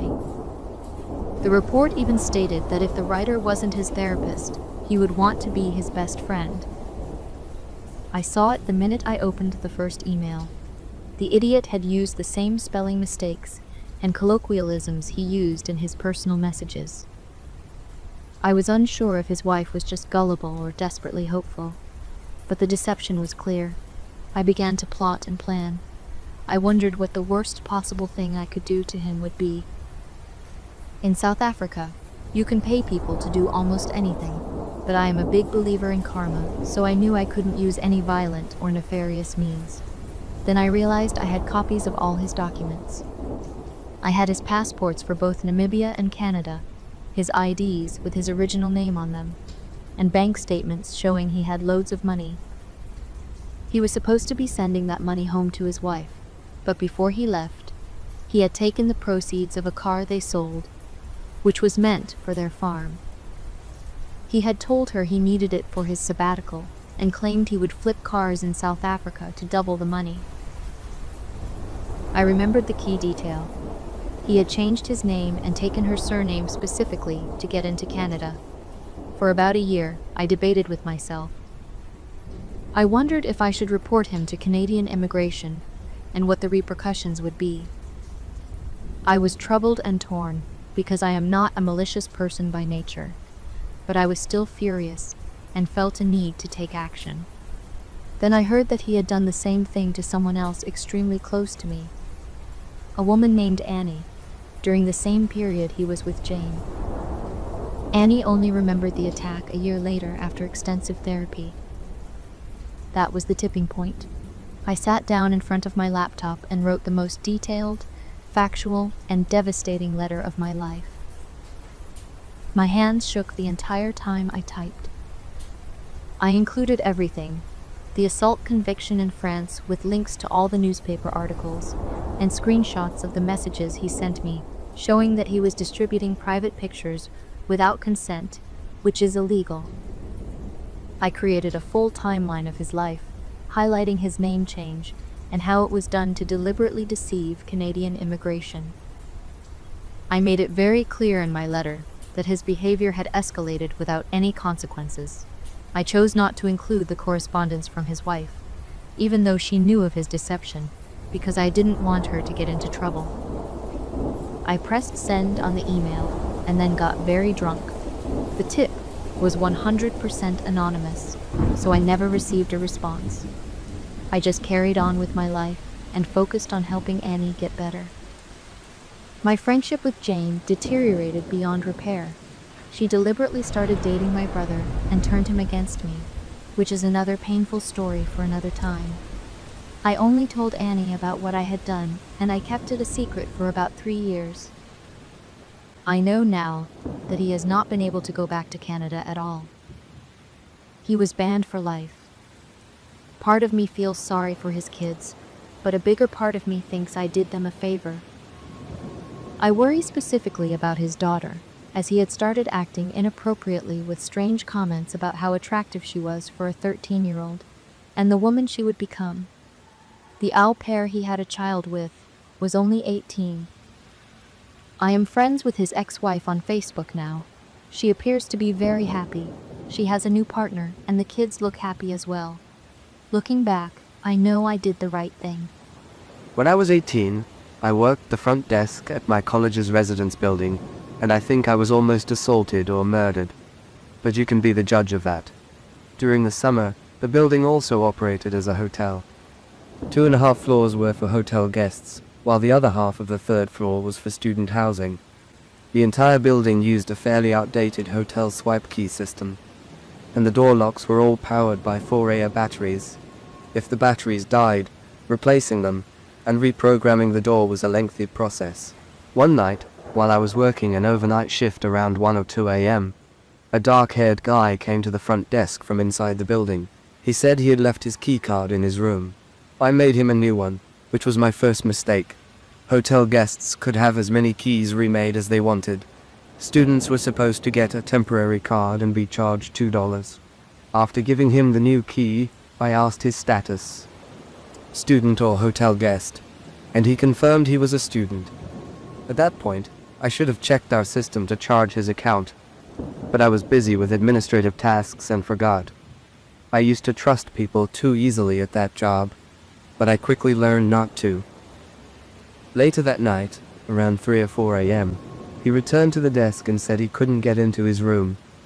I asked if he had forgotten his key again, but he explained that the door itself wasn't working.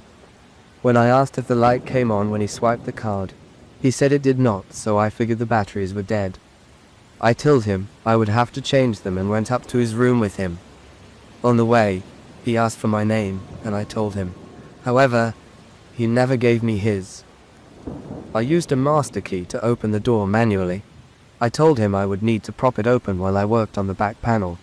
He insisted that it was okay and that he would close it. He did, promptly shutting and deadbolting the door. It was very weird, but I tried not to overthink it. I had changed batteries on many doors. Some students were uncomfortable having their rooms on display. He also had a very thick accent. I thought it could be a language barrier issue. Despite my attempts to rationalize it, I had a strong feeling that something was wrong. I tried to ignore it so I wouldn't alarm him. I focused on fixing the door as quickly as possible. While I worked, he kept trying to lure me further into the room. He claimed his bed was broken and needed me to look at it. He then said something needed to be fixed underneath it. He held out a small gold house key and announced he had a key. He then threw it under the bed, telling me to go get it. He also mentioned a leak under the fridge. He was constantly inventing problems to try and get me down on the ground. I refused each time. I told him I would send maintenance in the morning to look at any broken items. With my back to him, he asked if I would take off my glasses. I told him no, explaining that I needed them to see. His tone of voice suddenly changed, in a steady, chilling manner. He told me my name and said it was okay. He said I could take them off. He then reached around from behind me and tried to remove my glasses himself. I swatted his hand away. While trying to keep my composure, I told him again that I had to keep my glasses on. Though he was thoroughly creeping me out, I didn't want to be rude, risk angering him, or get into trouble if he complained. I stood up to get something from the repair kit. I undid the deadbolt and opened the door in the process. He lunged toward the door to shut it again. He told me to keep it closed. I refused, explaining that I had to keep it open to reprogram it from the outside. While I held the door open with my foot and looked through the kit, he started playing with the wispy hairs on my forehead. He also tried to touch my shoulder. I pushed him away again, told him not to touch me, and focused on leaving. He tried one last time to get me to follow him into the bedroom, saying the bed was broken. I went as far as the door frame to see if I could spot a problem. That's when I realized his room was completely empty. There were no dishes, no shower curtain, and no sheets on the bed. He had nothing. This wasn't his room. My mind went back to the international student theory, thinking he might have just arrived and hadn't bought anything yet. But deep down, I knew something was seriously wrong. I fiddled with the door for a few more seconds before announcing it was fixed. Then, I quickly gathered my tools and left. Before I reached the elevator, he came out of the room with his shoes on and started to follow me. He then called out my name, claiming the door wasn't fixed and that I needed to come back. I returned, opened the door for him with the master key. I told him that if it was still broken, I would have to send maintenance in the morning. I knew he would follow me to the elevator again, so once he was inside the room, I closed the door and ran down the stairwell as fast as I could. When I got to the front desk, I checked the computer and confirmed my fear. The room he was in was supposed to be empty. It was assigned to neither a student nor a hotel guest. I locked myself in the back office and called campus security. A few minutes later, he came down and walked behind the front desk. Knowing he wasn't a resident, I yelled at him to get on the other side and wait. He tore the corner off a piece of paper on the desk. He drew a flower on it and placed it back on my papers. When security arrived, he ran back up to the empty room. He tried to convince them he lived there. He kept showing them the key, which had somehow started working again. The guards escorted him downstairs and asked me if he was a resident, crying and terrified. I told them that he obviously did not, and that was why I had called them. He kept interrupting to argue that he did live there, but he couldn't even recall his room number when asked. Security requested his student card, which he couldn't produce. They told him he had to leave if he couldn't prove he lived there. While they took his information, I listened from the office. I could tell he was lying. The phone number he gave was just random digits. He hesitated before giving a name as if he were inventing one on the spot. When asked for his address, he just said he lived across the street. The guard asked if he meant the apartments across the street, and he said yes, but he couldn't provide a building number. He claimed his apartment number was 1200. I moved into that building a few months later, and apartment 1200 doesn't exist. When security asked why he was sneaking into a room, he just fidgeted. He claimed he had no reason and was just there. They asked if he was visiting a friend or there to hurt someone, but he kept repeating that he didn't know.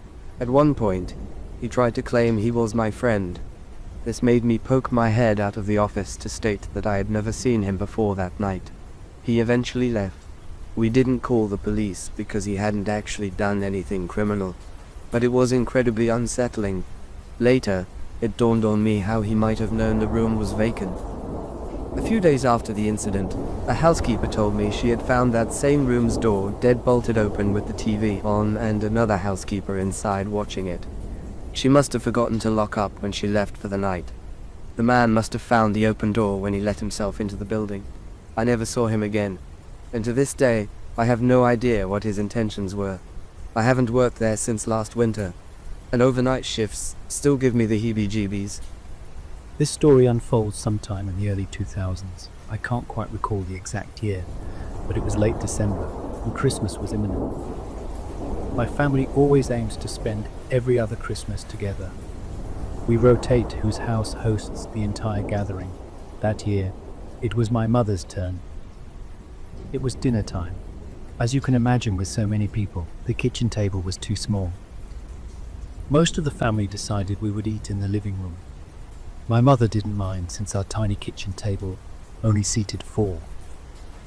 I was sitting at the table next to my aunt. Being small, it was easy for me to share a side of the table with her. I had just managed to spear a large piece of broccoli and was about to put it in my mouth when it slipped off the fork. It landed directly in my cup of juice. Disappointed, I decided to do the most rational thing. I got up, intending to pour the drink out in the sink. Before I could move, my aunt stopped me demanding to know what I was doing.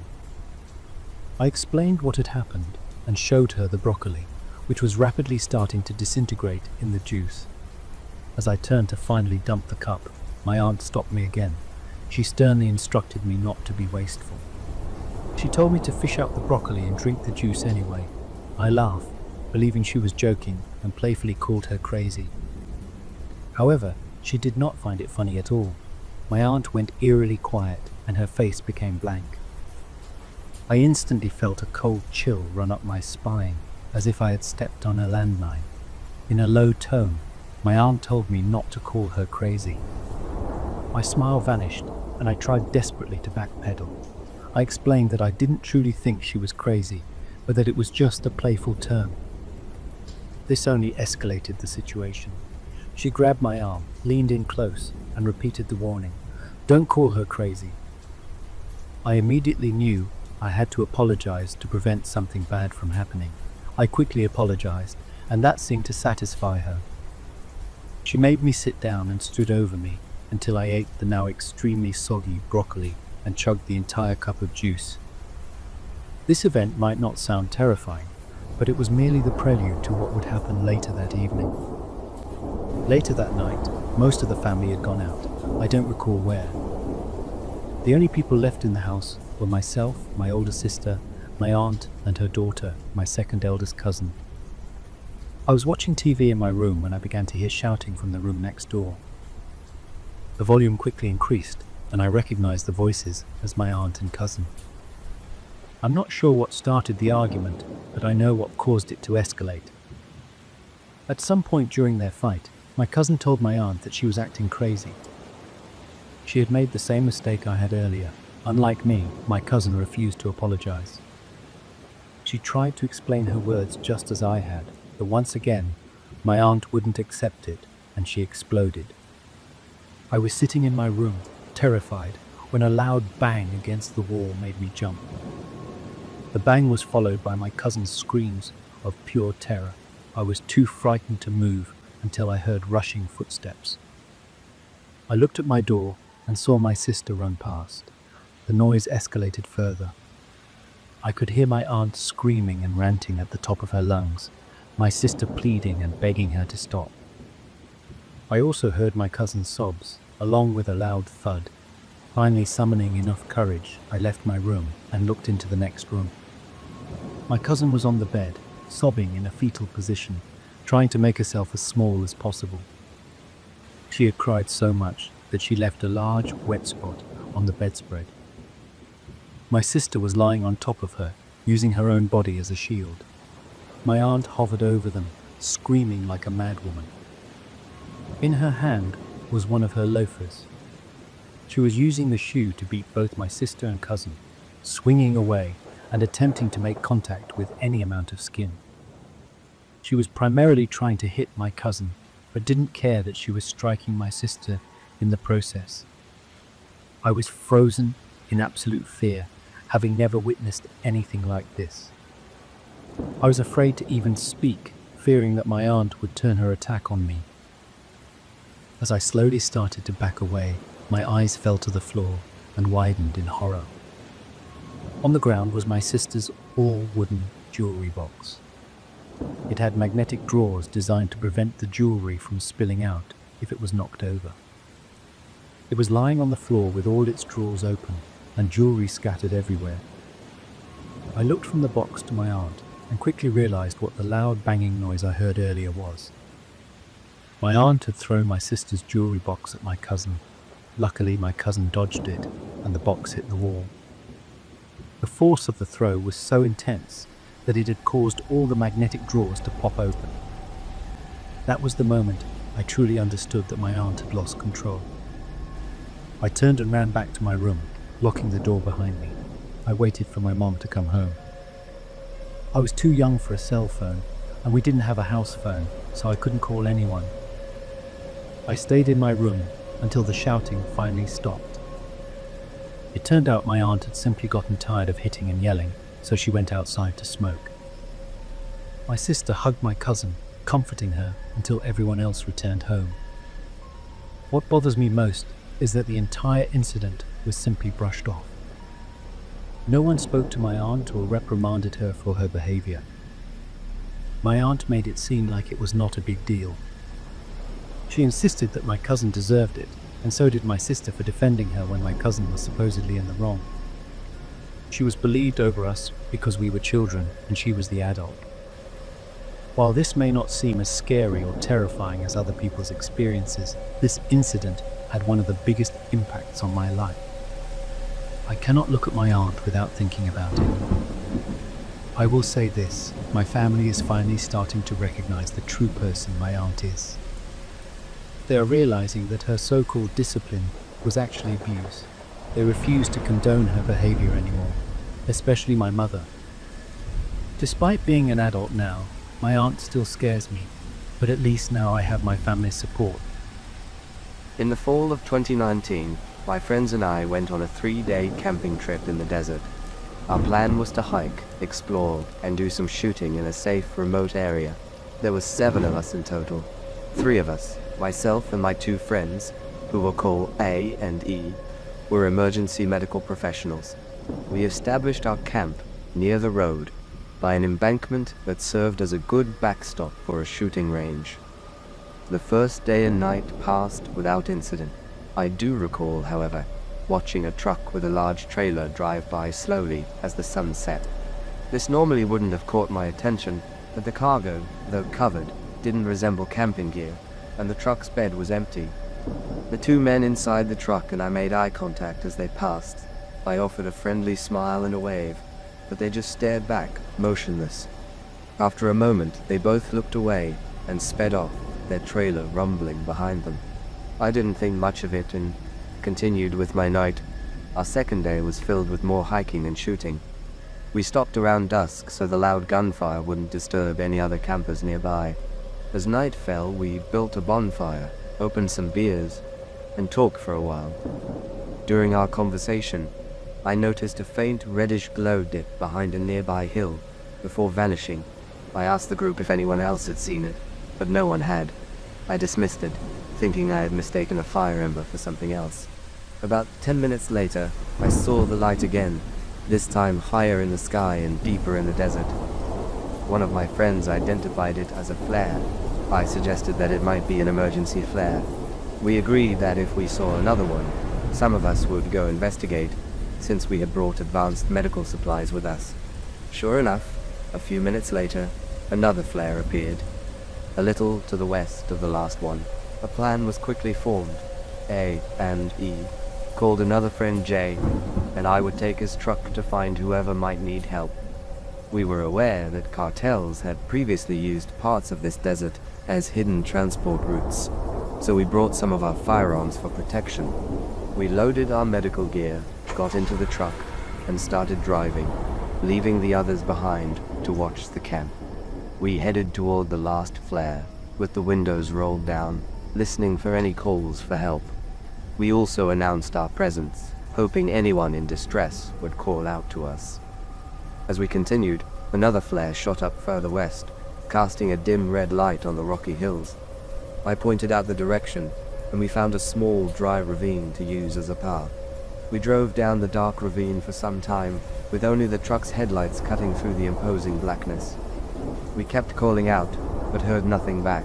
Another flare went up nearby, but still we could see no one.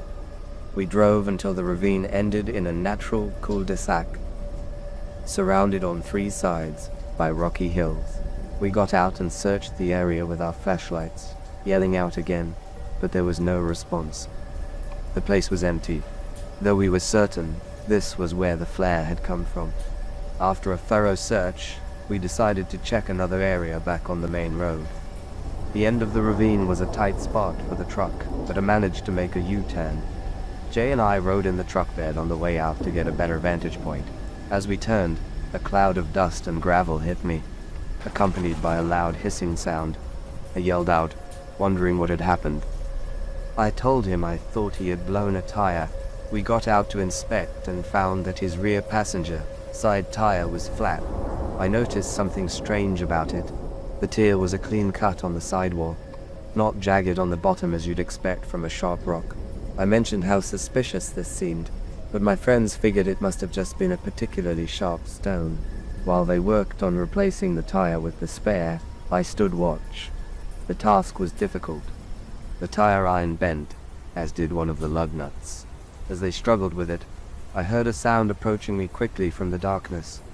I instinctively turned, drew my pistol, and aimed my flashlight toward the noise. A large rock had rolled down one of the hills and stopped about 10 feet away from me. I scanned the top of the hill with my light, but saw nothing. Only a few small rocks and some gravel still tumbling down. I almost laughed at my overreaction, but then another large rock started rolling down toward me from the same area. Paranoia began to set in. Those rocks seemed too large to have been moved by any animal, and they had both come from the same spot. I told my friends what was happening, but they brushed it off, saying I was getting paranoid. I conceded it was possible, but I kept my guard up. My gut told me something was wrong, and I started to think the flares might be a trap. Despite the trouble, we were cracking jokes about our luck. I remarked that even though the situation was bad, he was glad to be in it with us, and we all felt the same. Just as they finished replacing the tire, another flare shot up into the sky near the entrance of the ravine, and fell back to earth close by. We called out one last time as we loaded back into the truck, but were again met with silence. We drove back to the main trail, seeing no one. We started to doubt that anyone was in trouble and began to suspect it was just some kids illegally playing with a flare gun. Still, we weren't ready to give up. We started driving deeper into the desert when another flare was spotted. This one puzzled us. All the previous flares had been in roughly the same area, but this one was far to the northwest. I wondered aloud how they could have moved so far. He commented that if it was irresponsible teenagers, they needed to be told not to cause such a panic. We pressed on toward the last light, which led us to an even more confusing scene.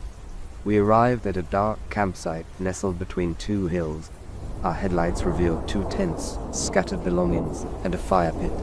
Something felt wrong. The camp looked like it had been abandoned in a hurry. The tents were unoccupied, but still full of gear, and the fire had been stomped out, its coals just barely glowing. They had left everything behind: equipment, shoes, and packs. As I searched, I found something more unsettling. Recently fired 12-gauge shotgun shells. They were clean with no dust on them, and still smelled of gunpowder. I showed my friends, and they agreed this was very strange. We then found deep tire tracks, suggesting someone had left in a great hurry. That's when I saw it, an ominous orange glow coming from over the north hill that overlooked the campsite. I asked E to come with me to check it out. As we climbed the hill, we heard a low noise that grew steadily louder. When we reached the top, we looked down into a barren valley. About 50 yards away was a large circle of dark, hooded figures in robes. Their arms were stretched to their sides, and they were all vocalizing in a low chant. In the center of the circle was a wide ring of fire, and inside the flames, a massive black pyramid frame was visible. A short distance away, I saw the same truck and trailer from the day before, parked with other vehicles. I told her that I thought it was a cult. As the words left my mouth, the chanting stopped. The group of what must have been 50 people all turned toward us in silence. It was then I realized I had left my flashlight on. They all raised their arms once more and let out a horrifyingly loud wail. It started with one voice, then others joined in until the sound was overwhelming. I told in an anxious whisper that we had to get out of there immediately. We turned and ran down the hill. He yelled for A&J to start the truck. A&J looked at us with confused amusement, but I explained breathlessly that we had found a cult and that they knew we were there. Seeing the genuine fear on our faces, that ushered us into the truck, and we sped back toward our camp. As we got onto the main road, something happened that made A&J fully believe us and confirmed my suspicions about the flares. From every hill along the road, on all sides, flares shot up into the sky, illuminating the desert around us in what felt like either a warning or a threat. As we drove, More and more flares flew up, filling the sky until we were far enough away that they faded behind us. We made it back to our camp and explained everything to the others. They seemed as if they didn't fully believe our story, but they knew we wouldn't make something like that up. We spent the night speculating that the flares were either a lure or a warning system for the cult. We slept close together with our firearms nearby. The next morning, as we were cleaning up, I was clearing debris from our shooting range when I found something that hadn't been there before. A small wooden pyramid frame, charred black and still smoldering. I called everyone's attention to it, and we promptly packed up and left. We returned to our normal lives, but I think back to that event every now and then. I'm thankful that my friends and I were not harmed, and I hope the owners of that abandoned campsite managed to escape safely. I have no idea what that group was, or who those people were. I don't know if they were a legitimate cult or just people trying to prank campers. I'm fortunate I haven't had any other encounters like this, but I now know for certain that there are some strange people out in that desert. I used to work at a Pizza Hut in high school. I have a bunch of weird stories from that time, but this one scared me the most. My Pizza Hut was a pickup, only location, and there was a wall between the storefront and the kitchen. If you were in the front, you were pretty much on your own. The store was located at an out-of-the-way shopping center in Atlantic City. This should tell you a lot about our clients. For some reason, I always got stuck on the late shift. Most weekdays, it would be just me and one cook after 10 p.m. I would hang out at the front while the cook waited in the kitchen, out of earshot. One night, I saw a guy walk past. I didn't think much of it and went back to doing nothing. Then the door of the shop opened, and it was the same guy. He was tall but thin like a skeleton. There was something not right about his eyes. I was on edge, but I got up, greeted him, and asked what he'd like to order. He just stood there, staring at the ceiling and muttering. I was only 17 and didn't know what to make of it. Now, I would probably chalk it up to drugs. He stood there muttering in what looked like tongues. Then he abruptly spun around and walked out of the store without acknowledging me. I was unnerved, but I shook it off. My shift was about to end and I was counting down the minutes. Then I realized somebody had walked in. I looked up, and it was the same guy with the same creepy eyes. This time he was holding a phone to his ear and muttering unintelligibly. I realized he wasn't talking to anyone and was staring at me, super intensely. I was getting frightened. He just kept looking at me, so I asked if I could help him. He started walking towards the counter, still looking at me. Then he suddenly asked in a perfectly normal voice if his order was ready. I didn't know how to answer, so I told him honestly that he had not ordered anything the first time he was in. He got this bug-eyed look and lunged at the counter, and I jumped back. My heart was pounding. I thought, this guy is not sane and is gonna pull out a knife and stab me. Then, just as absurdly, he lunged. He yelled, "God damn it," and looked as if he was gonna cry. He put his head in his hands and started pulling at his hair. I started feeling bad for this guy. I asked politely and nicely if he wanted to order something now. His head quickly went up, and on his face, there was no expression. He looked deranged. I held still, afraid that moving would set him off. Thankfully, the door swung open, and a large man stepped inside. He glanced at the guy, puzzled, sensing that something was off. The crazy guy looked at him, then at me, and started backing up until he was out the door. He walked to the edge of the storefront, looking at me the whole time, and then was gone. The other guy looked at me and asked, "What the hell was that?" I just said that I had no idea at all, and thought the guy was crazy. I tried to shake it off, but was totally on edge. When I clocked out, I made one of the drivers walk out with me. Then I jumped in my car and got the hell out of there. I never saw that dude again. It was a strange and unnerving experience. I don't know what he would have done if that guy had not walked in. Before the story begins, it is important to understand the reason for telling it. There was plenty of blame to share among all of us for what happened. It was our decision to cut corners, and trusting a stranger with our mother's home was foolish. No one can deny that. However, we were not at fault for the events that followed. We did everything society expects. The police were called to do their job and protect my sister, but they failed. the responsibility for what happened is on their hands. My main goal is to show you how crucial it is to thoroughly vet anyone before giving them access to your home. This story is meant to emphasize this point. In late 2019, just before Christmas, my mother passed away after a long illness.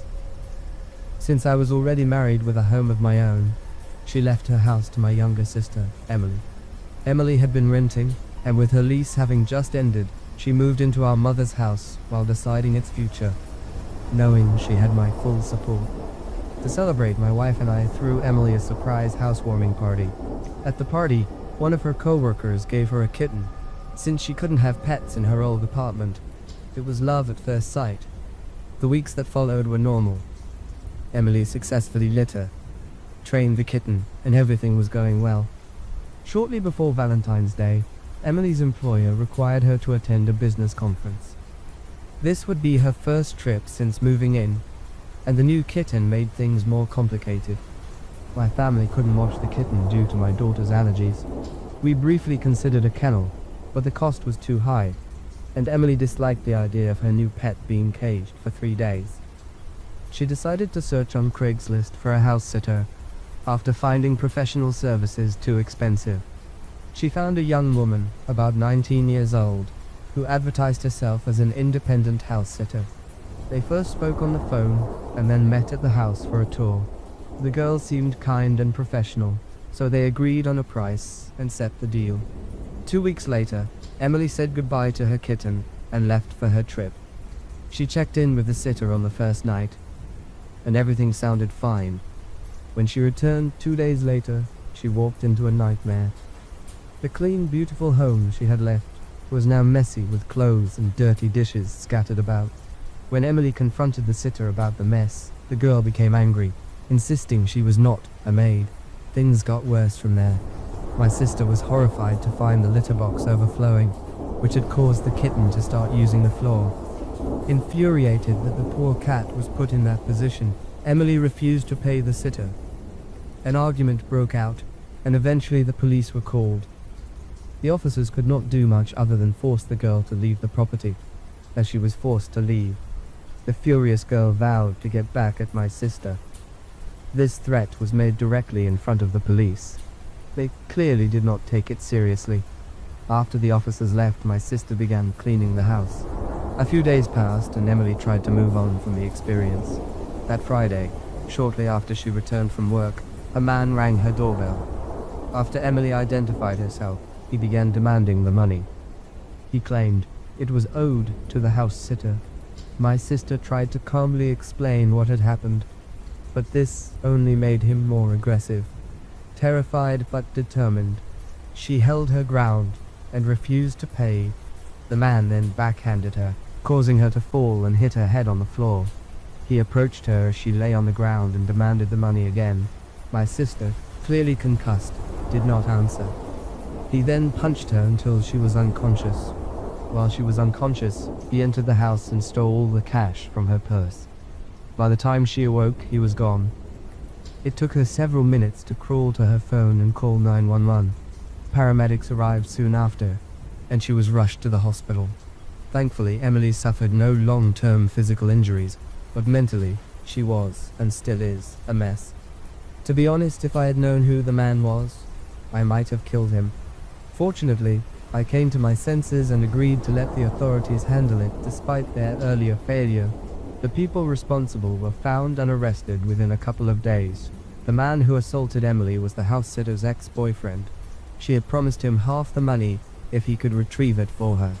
The young woman claimed she never intended for anyone to get hurt, but her threat made in front of police officers sealed her fate. With no prior offenses, she received probation. The ex-boyfriend, however, had a long record and was sentenced to 3 years. He was released early when the COVID crisis began. Our entire family was unhappy with the lenient sentences, but criminals getting off easy is not uncommon. In the months since the attack, everyone has done their best to support Emily. Her recovery is going well, and she is responding to therapy. The lockdowns proved to be a blessing, allowing her to heal at a slower, calmer pace. She has been approved to work from home and her little furry friend has been a priceless companion during this terrible time. Although some might say the kitten was the cause of this mess, I'm glad he has been around to keep her company. My mom was good friends with one of the wealthiest people in our town. The friendship always seemed a little odd to me. The woman had a daughter my age. My mom had pushed me to ask her out before, but I always ignored the suggestion. I had no crush on the girl. The most bizarre part of their friendship was how the three of them acted like a trio of high school girls. They would get together to gossip, laugh, and share stories. It was a strange dynamic. My mom worked in a beauty salon, and her friend was a major player in the town's real estate market. My mom seemed to enjoy it. Their friendship was closer than I thought. This was proven by what happened next. One day, the wealthy friend, her daughter, and my mom decided to visit New York City. I never understood why they invited her. Whatever the reason, my mom decided she was going to go. This left just my dad and me at home for the weekend. The arrangement was fine for us, but it made me think about the situation at their house. Their home would be completely empty, with no one there to watch it. The husband and father of the house was out of the picture. There were no other family members living with them. The place would be unsupervised for 2 days straight. I was in my early 20s and they thought I was responsible enough. The woman asked if I would be willing to house sit for them while they were away. I agreed. A part of me was flattered that they trusted me enough to do it. It wasn't for pay, but I was allowed to eat as much food as I wanted from their pantry and refrigerator. Given their wealth, I figured their food would be a lot better than the stuff we had at home. It was a good trade. The best part, however, was that I could write. I loved writing. It was a passion of mine. I often published my short stories online. Their quiet, giant, beautiful home was the perfect environment for me to work. I remember it was that Friday night when I first went over to their house. They told me that they had 2 cats. They warned me that both were extremely scared of strangers. They assured me that I probably wouldn't see either of them the entire night. That was just fine by me. I just had to make sure they had food and water. It was an easy job. I sat down at the kitchen table, my laptop open, and began to work on my latest story. I was fully immersed when something caught my attention out of the corner of my eye. I looked up from the screen to see what was there. I noticed the ugliest cat I had ever seen. The animal was a hairless cat, which I'd seen before, but this one was also morbidly obese and cross-eyed. It was the strangest combination of traits I'd ever seen on an animal. The sight of it almost made me want to bust a gut laughing. I felt a little bad for laughing at this girl's pet. It was a good break from writing. After a moment, I got back to work. I was in the middle of a really interesting scene. The plot revolved around a ghost that was abducting the protagonist. It was a psychological thriller with a bit of paranormal thrown in. It was a weird spiritual story. That scene still stuck with me. As I was writing it, I noticed something outside. There was a man in a hooded sweatshirt walking around the yard. He wasn't wearing the hood, and I could clearly see a perfectly trimmed French cut beard, a bizarrely neat detail on a man sneaking around in the dark. I sat at the kitchen table, frozen, a jolt of adrenaline coursing through my veins. It was the classic fight or light moment. My car was outside, so running wasn't an option. My brain was racing to find a logical explanation. I had no proof that this person was out to do anything bad. Maybe he was just a late-night jogger. I got up from the table and went closer to the window. I could tell he was sneaking around. He wasn't coming toward the house I was in, so I figured I was safe for the moment. But then I noticed him looking into the window of the house across the street. I assumed he was checking to see if people were home. He must have been a burglar. He would show up in this wealthy neighborhood and see who wasn't home. I don't know why he would do it at night, especially since we lived in a gun state. After a few minutes went by, I could tell that there were people at home at the house he was checking out. He turned on a dime and started walking in my direction. I was about to be face to face with this man. I saw him walking across the street. I immediately started to panic. I called the police as fast as I could. I told them the situation. The operator calmly responded, informing me that it would be about 20 minutes before anyone could get there. My heart sank. I couldn't wait that long. I ran up to the attic to hide. I locked the door behind me. In retrospect, this was my biggest mistake. I should have turned on a bunch of lights to make it obvious someone was home. I was good at thinking things through, just not in the moment. And my laptop was still open on the kitchen table, but I hadn't even thought to grab or close. The house must have looked uninhabited. This made it the perfect place to burgle and steal everything. I was in the attic for about 10 minutes when I heard a window breaking downstairs. He was in the house. My heartbeat was in my ears. I could hear him walking around the house. Thud, thud. I heard the sound of humongous boots marching across the wooden floors. He explored the house for a good while. I was really beginning to wonder where the police were. Typical. I heard him get close to the attic entrance, and that was the moment that pushed me over the edge. My voice, which had been silent, suddenly burst forth. I started screaming that I had a gun. I told him that I was going to shoot his head off if he didn't leave. To my absolute shock, the thudding stopped. I heard him turn and run away. I watched him run down the street through the small attic window. He was more scared than I was. The police eventually got there. I told them the entire story. They told me that a couple of people had been reporting this guy. This wasn't the first night he had been out. The police explained that this guy hadn't been violent on any of the occasions. They said it was about the 7th time this month that they had responded to a similar incident. I guess he was just going around looking for an easy way to make money. He hadn't been face to face with any homeowners. Maybe he wasn't violent, just a criminal. I found the entire experience interesting, yet mortifying. Living through it was probably the most scared I'd ever been.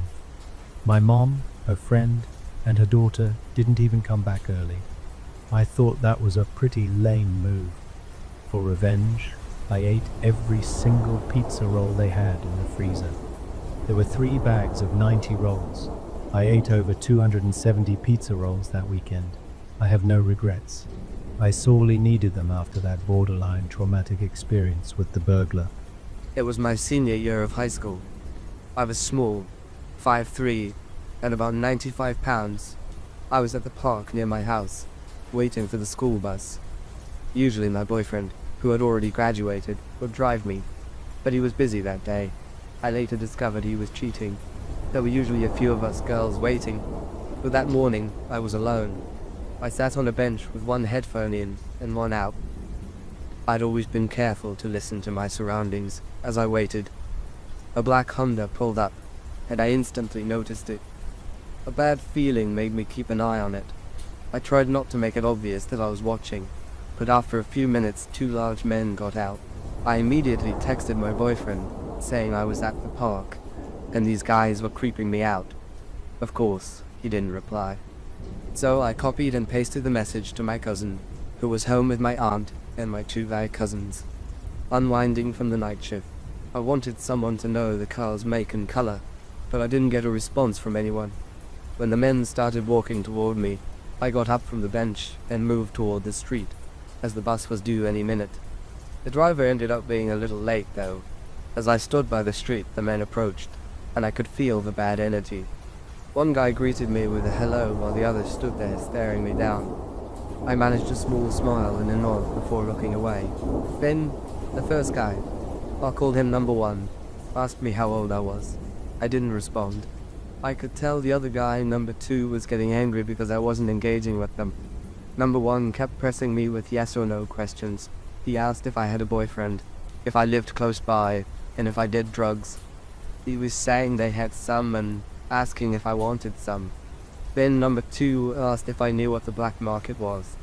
I felt a sudden shiver, and then number 2, who hadn't been talking, suddenly said they had just gotten back from Russia. The way he said it was scary and intimidating. I knew they were from somewhere else because of their strong accent, but I couldn't place it. They repeatedly told me to get in their car because they had drugs. I simply replied, "No thank you." While I wasn't a straight edge in high school, I wasn't stupid. I would never get into a stranger's car. Then number 1 asked if I had a car. I told him I did not, and that my bus was almost there, so I had to go. I know now that my habit of staying aware and my instinct to never fully disconnect became my shield. It felt like I was running an internal clock, just trying to buy enough time. Every non-answer, every polite refusal, was a tiny win that kept them talking instead of acting, stretching the seconds until the bus finally arrived. By some miracle, the bus rounded the corner and the guys finally backed off. They had been inching closer as they asked their questions. Before the bus reached me, number one handed me a card, claiming he had a car shop and telling me to call him if I ever needed anything. He even offered a free car. The card looked shifty, and I didn't want to take it, but I knew I needed a number on it to report them. I took the card and they hurried away. Then, the bus finally stopped and picked me up. As soon as I was on board, I started crying. I had a complete meltdown. It was as if all the adrenaline that kept me focused gave out. It gave out the second I felt safe.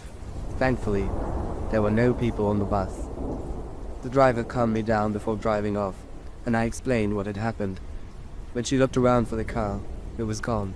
She mentioned she had seen them near me, but thought I knew them because they were so close. The driver called her dispatch to report the incident and notify the school. We continued picking up the other students. When we arrived at school, she walked me directly to the office. I was terrified to be alone. The principal and campus security came out. They were kind and gentle as they took me to the principal's office. Both were men, and they proceeded to ask me questions about the men, the car, and what the creeps had asked me.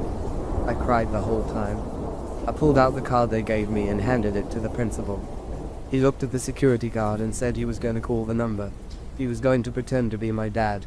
He did, putting the call on speaker. Number one actually answered. I recognized his voice instantly. It was burned into my brain. It took everything in me not to have a panic attack. The principal asked the man if he could get him a car at a good price, and the guy played dumb. The principal said his daughter, me, had given him the card. As soon as he said that, the guy hung up. They tried calling again, but the phone was shut off and eventually disconnected. I saw a shift in the principal and security guard. The shift happened the moment the phone clicked. The security guard immediately called the police to come to the school. It was as if they finally realized my story wasn't made up and that the threat was real. The principal and security guard then talked briefly in the hall. I could hear them saying that I was lucky to be alive, that this was serious.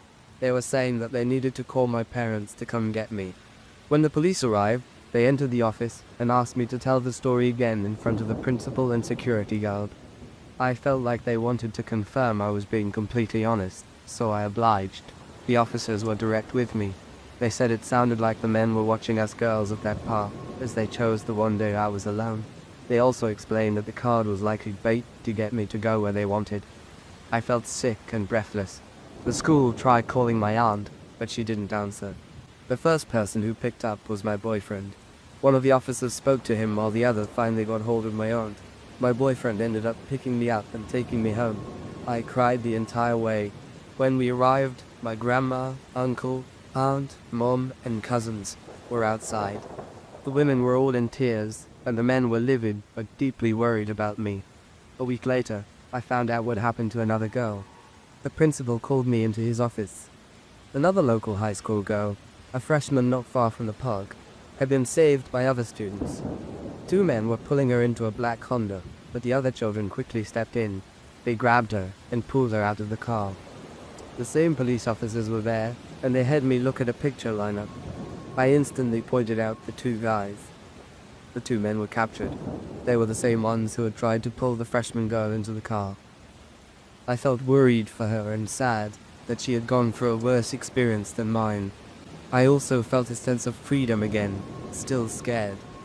I was still scared, but not constantly looking over my shoulder. I couldn't believe they were actually caught.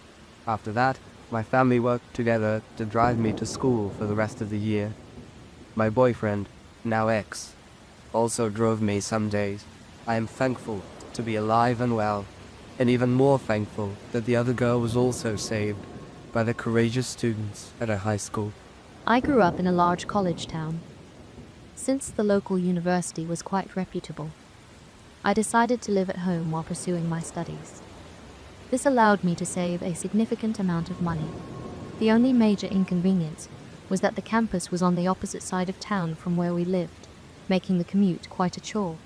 To help me out, my mom, dad, and uncle divided up the week, each taking a day or two to give me a ride home.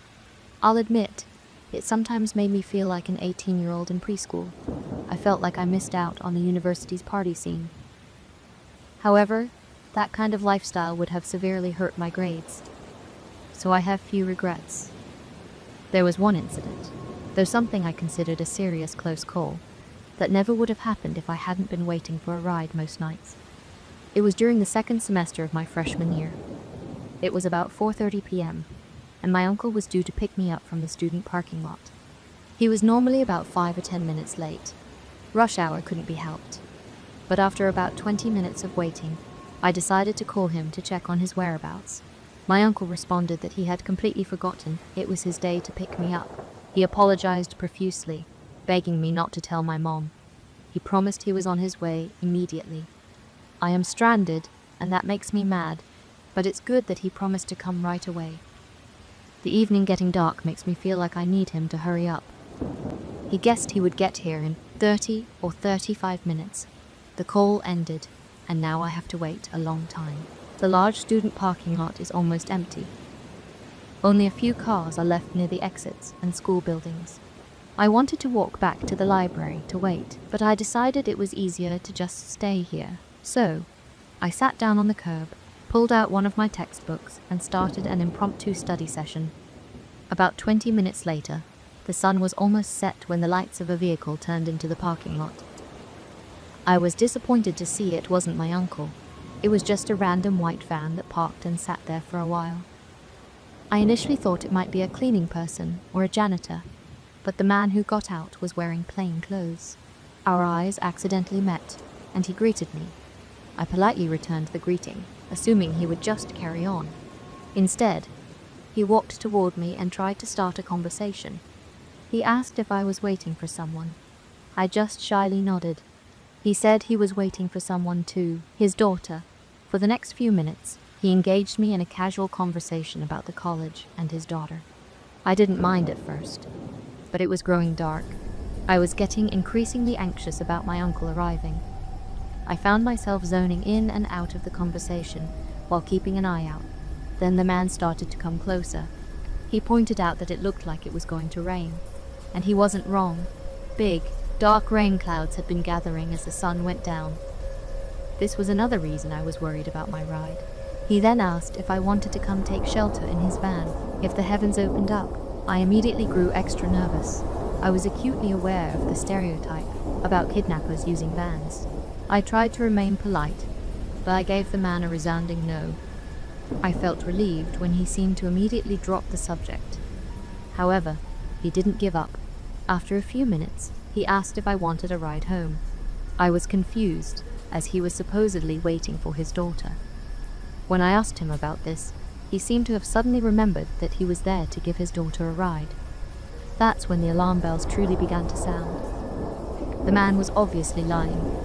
In a seemingly desperate attempt to distract me, he started telling me that at first he had thought I was his daughter because I looked so much like her.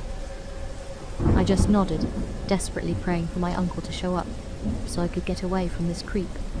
He then asked for my name, suggesting that maybe his daughter and I shared a few classes. Then, as if heaven sent, I saw my uncle's car appear an intersection down the road. The timing was absolutely perfect. I got up, wished the guy a good evening, and started walking toward the parking lot entrance so I could easily jump into my uncle's car. But as I tried to walk past him, the man from the van grabbed me by the arm, stopping me from walking away. He demanded my attention, acting like I owed him my time. If it hadn't been for the fact that my uncle was rolling into the parking lot right, then I'd have been in serious trouble.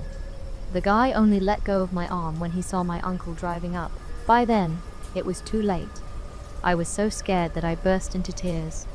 My uncle got out of his car and started demanding to know who the man was. Almost chasing him, the guy quickly got back into his van and drove off. I made sure to let certain faculty members know about the incident so a safety announcement could be made, or however the college dealt with threats like that. I later found out that I wasn't the only girl he had tried to approach. The police focused in on the guy because a previous complaint had been filed against him. I suppose all's well that ends well, but at the same time, I had been so close to not being okay at all. I might not have ever gone home that night. That thought is scary and real. I am so thankful to my uncle for showing up when he did. Eternally grateful. He didn't just give me a ride. He saved me. If he had been even 1 minute later, things would have been very bad. His car arriving was like a signal from heaven. It made the bad guy let go. I am thankful to him more than I can say. He was my hero that night, just by being there. I will never forget that perfect timing. He brought me home safe, and for that I will always be grateful. Dear University Safety Office, I understand you are looking into a report about a man in a white van in the student parking lot a few weeks ago. My name is Chloe Miller, and something very similar happened to me near the library entrance back in October. I filed a report then, but nothing seemed to come of it. The police mentioned there might be other incidents. If the student from the parking lot incident is open to it, could you please forward my contact information? I think we need to compare notes. That man, he tried with me too. Below Chloe's message was a brief note from the safety office explaining they were forwarding her email to me based on the police's request and my own report, adding a disclaimer about privacy. My breath hitched. Other incidents. And this girl, Chloe, she wasn't just reporting a similar type of incident. She was saying that man, he tried with me too. It wasn't just me. It wasn't just a one-off creep who got spooked by my uncle. This was a pattern. This was real. A mix of terror and a strange, potent sense of validation washed over me. I wasn't crazy. I hadn't overreacted. And I wasn't alone. My fingers hovered over the reply button for a long time. What did she want to talk about? Relive the fear? But the urge to connect, to understand, was stronger than the fear. I typed back a short message, agreeing to meet. We decided on the main student union building. Busy, public, plenty of people around. I spotted her almost immediately. She was sitting at a small table near the cafe, nervously stirring a coffee, looking younger than I expected. Maybe a sophomore. She had bright red hair pulled back in a messy bun, and her eyes seemed a little too wide. As I walked over, every part of me was on alert, despite the crowd. Old habits die hard now. "Chloe?" I asked, my voice a little shaky. She looked up, her eyes searching mine. "Lacey? Hi. Thanks for agreeing to meet." "Of course," I said, pulling up a chair. "Thanks for reaching out." There was an awkward silence, filled only by the distant hum of conversation and the clatter of coffee cups. Where do you even start a conversation like this? "So, the email," I began lamely. Chloe nodded, her gaze dropping to her coffee. "Yeah, the email. The police mentioned your report when I followed up again, after seeing the safety bulletin. When I read yours, it sounded so familiar." "The van?" I prompted. She looked up, a flicker of recognition in her eyes. "Yeah, white van. Mine was parked right by the library bus stop. It was getting dark, starting to drizzle." My stomach tightened. "He offered you shelter from the rain." Chloe's eyes widened slightly. "He did. He said something about the rain coming, and if I wanted to wait in his van. Then he asked if I was waiting for someone. I said yes, my roommate." "And then did he say he was waiting for his daughter?" I asked, the words tumbling out almost breathlessly. Chloe froze, her spoon clattering against the mug. "Oh my God, yes. He said he was waiting for his daughter, picking her up from a late class. And then he looked at me really weird and said, 'You know, for a second there, I thought you were my daughter. You look so much like her.'" A shiver ran down my spine, but it was mixed with a rush of adrenaline. It was the same script, the same creepy, manipulative approach. "That's exactly what he said to me," I whispered, the shared horror creating an instant, uncomfortable bond.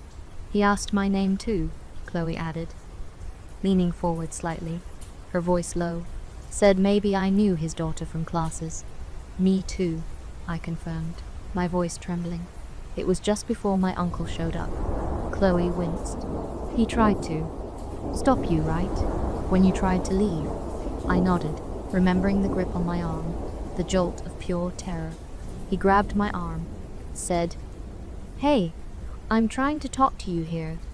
Like I owed him something. He only let go when he saw my uncle driving into the lot. Chloe closed her eyes for a second. He didn't grab me, but he stepped in front of me when I tried to walk away towards the bus stop. He just stood there, blocking me, smiling in this really awful way. I had to kind of push past him. Luckily, my roommate's car pulled up right then, or I don't know what I would have done. She shivered. I felt so stupid afterwards. Like I should have run or screamed or something. "Don't say that," I said quickly, reaching instinctively across the table towards her, then pulling my hand back. He was trying to make us feel comfortable. Lower our guard. "It's not your fault." Chloe looked up, a flicker of something besides fear in her eyes. Maybe relief, maybe determination. "Yeah, it's not our fault. But what is our fault is if we don't do anything now. He's still out there, Lacey. The police said there were other reports, not just mine and yours. Who else has he tried this with? Is he going to keep trying until he doesn't just try?" The thought hung in the air, cold and terrifying. But hearing her say it, voicing the fear that had been a silent dread in my own mind, also felt empowering. What do you think we should do?" I asked, leaning forward myself now. Chloe took a deep breath, her nervousness giving way to a clear resolve. "We need to find out who else he's targeted. We need to make sure the police and the university take this seriously. Not just a bulletin, not just a file number. He needs to be stopped. And maybe," she added, her voice gaining strength, "maybe we can make sure no one else has to go through this."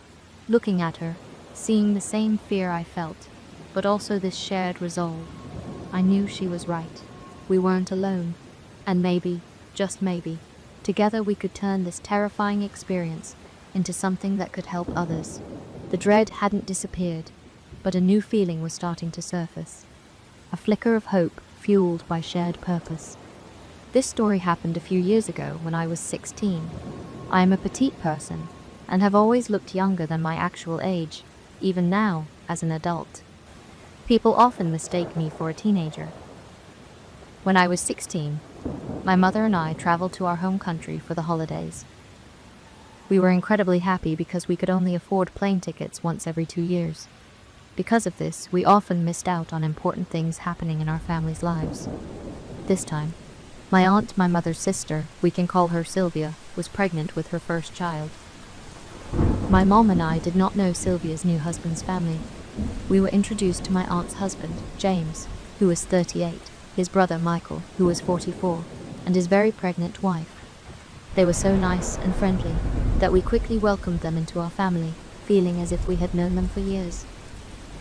One day, late after a party at my aunt's house, it was decided that someone would take me to sleep over at my grandma's house.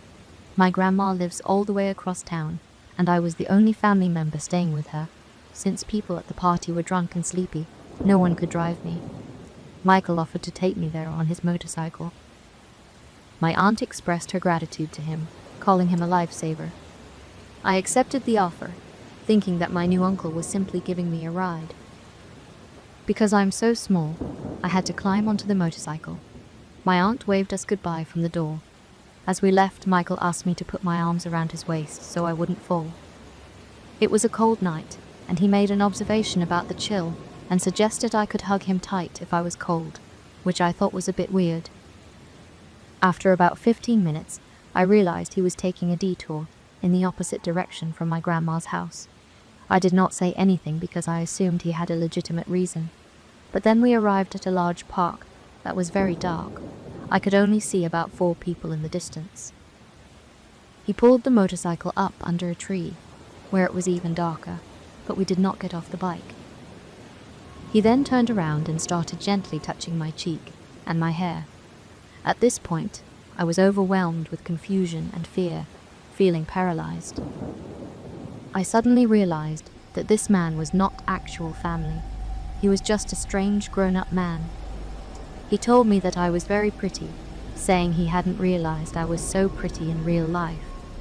I was so nervous that I started to smile out of anxiety and fear. which is a reaction I have when I'm uncomfortable. I asked him what he meant.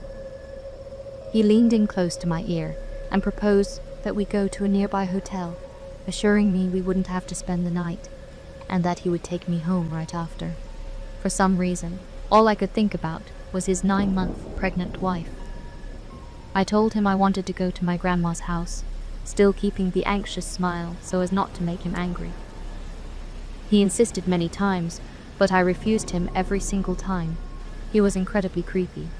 I thought he was going to ignore my request, but he finally gave up and took me to my grandma's. I immediately jumped off the motorcycle and ran inside. He drove away before my grandma even opened the door. I eventually told my aunt about what happened, but I am unsure if she believed me or simply dismissed the story, so I never told anyone else again. Up until I turned 18, he would occasionally message me on Facebook, remarking on how pretty I was that night. It felt very strange, especially since I could see his posts about his new daughter and his wife. I can't help but think he assumed I was younger and could be convinced more easily. Looking back, I wish I had known then what I know now. If you ever find yourself in a situation where an adult, or anyone for that matter, makes you feel uncomfortable, remember a few things. This is especially important when they have an unexpected change of plans, an unnecessary touch, or a creepy suggestion. 1. Trust your gut. That initial feeling of weird or wrong is your intuition screaming at you. Don't dismiss it to be polite or to avoid confrontation. Your safety is more important than anyone's feelings. 2. Be direct and firm. Instead of an anxious smile, I wish I had just said, "Take me to my grandma's house now." You don't owe them an explanation or a soft refusal.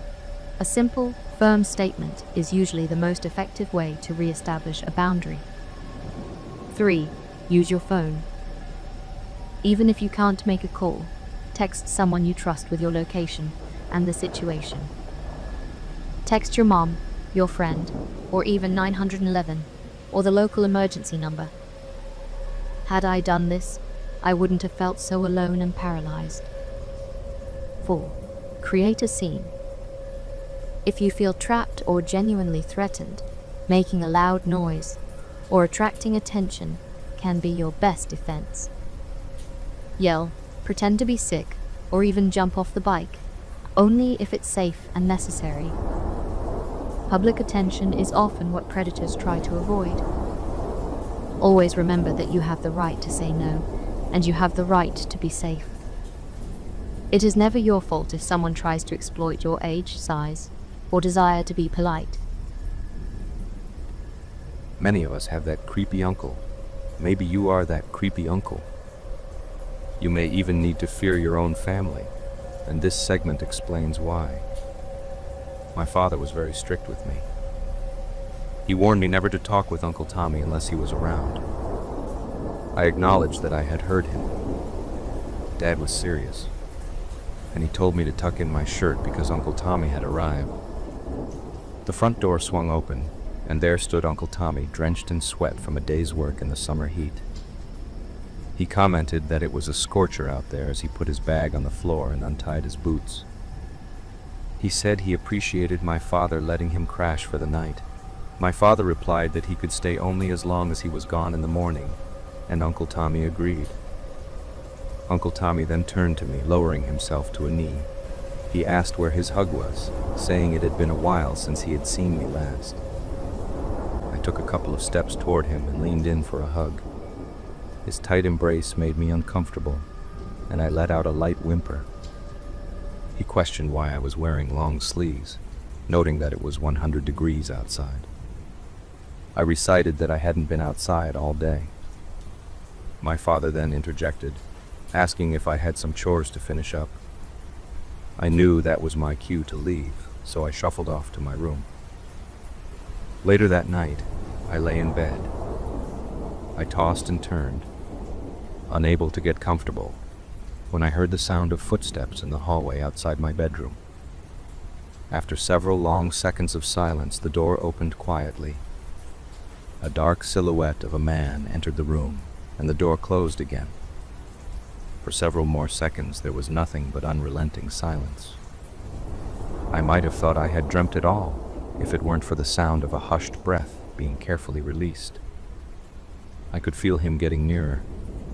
The warmth of another person in the room was unfamiliar at this hour. I was not prepared for this. I silently prayed that he would go away, or even come back in the morning if he must. He reached down and touched me. He rolled me onto my stomach and lifted up my shirt.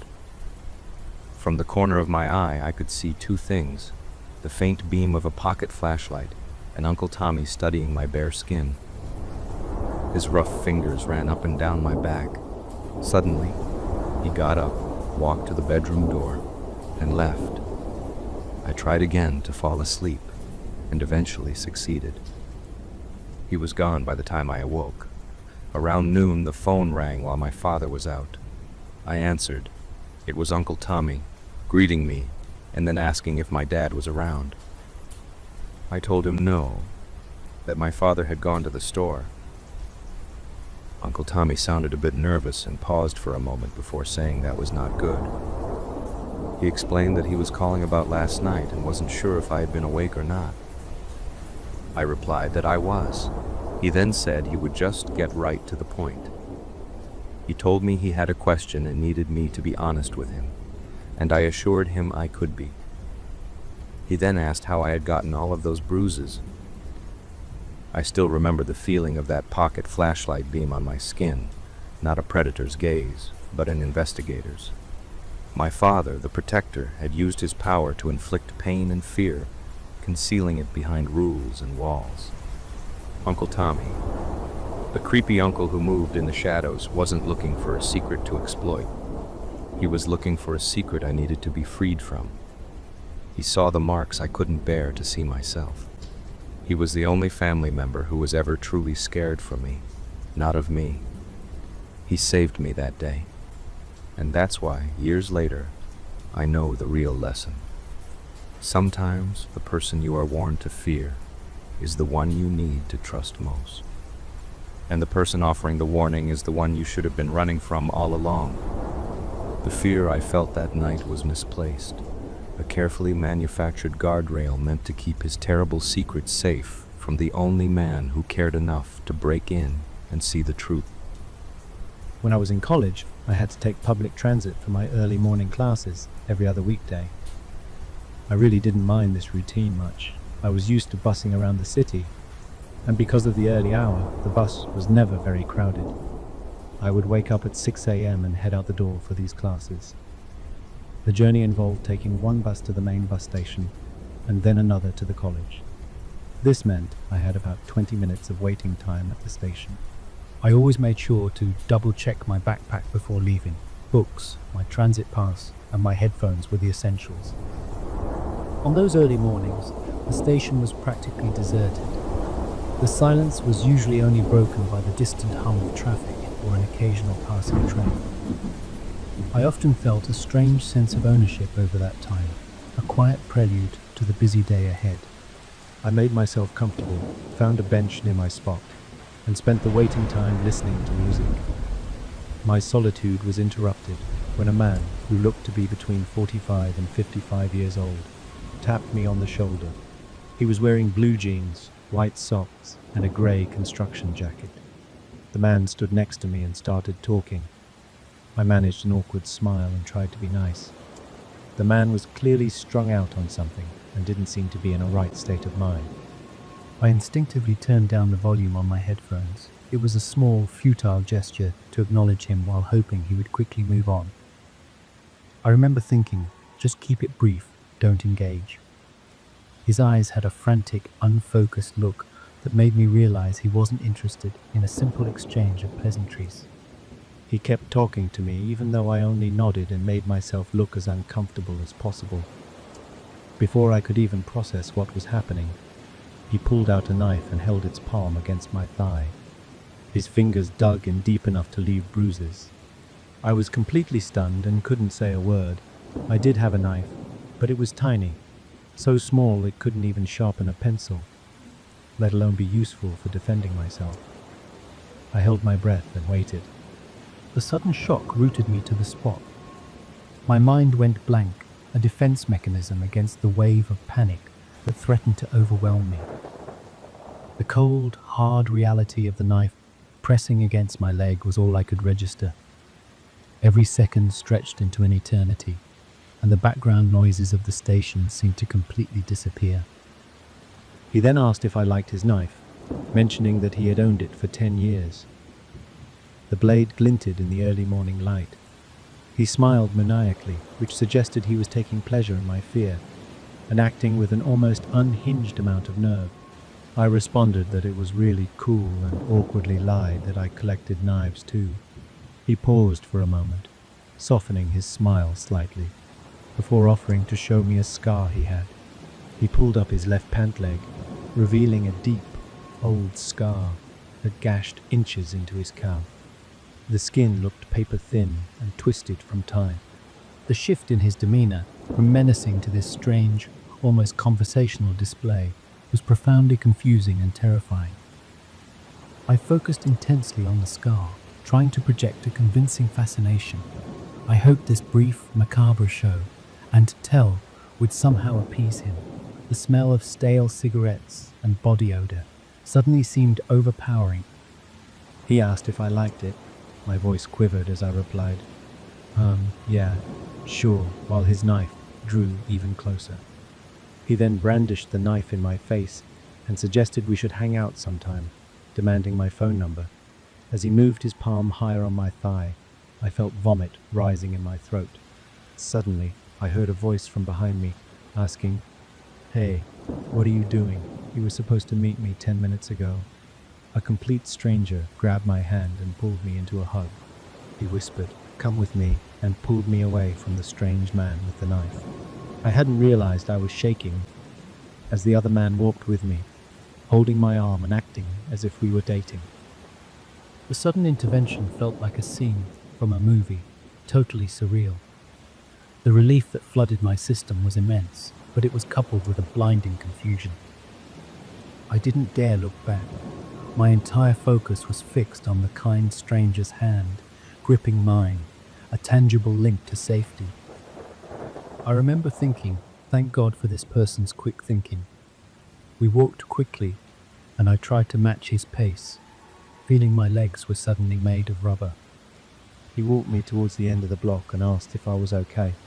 That's when I simply broke down crying. I asked him if he could wait with me while I called my mom. I called her, begging her to pick me up and let me stay home. She came, of course, and helped me file a police report, but the man was never caught.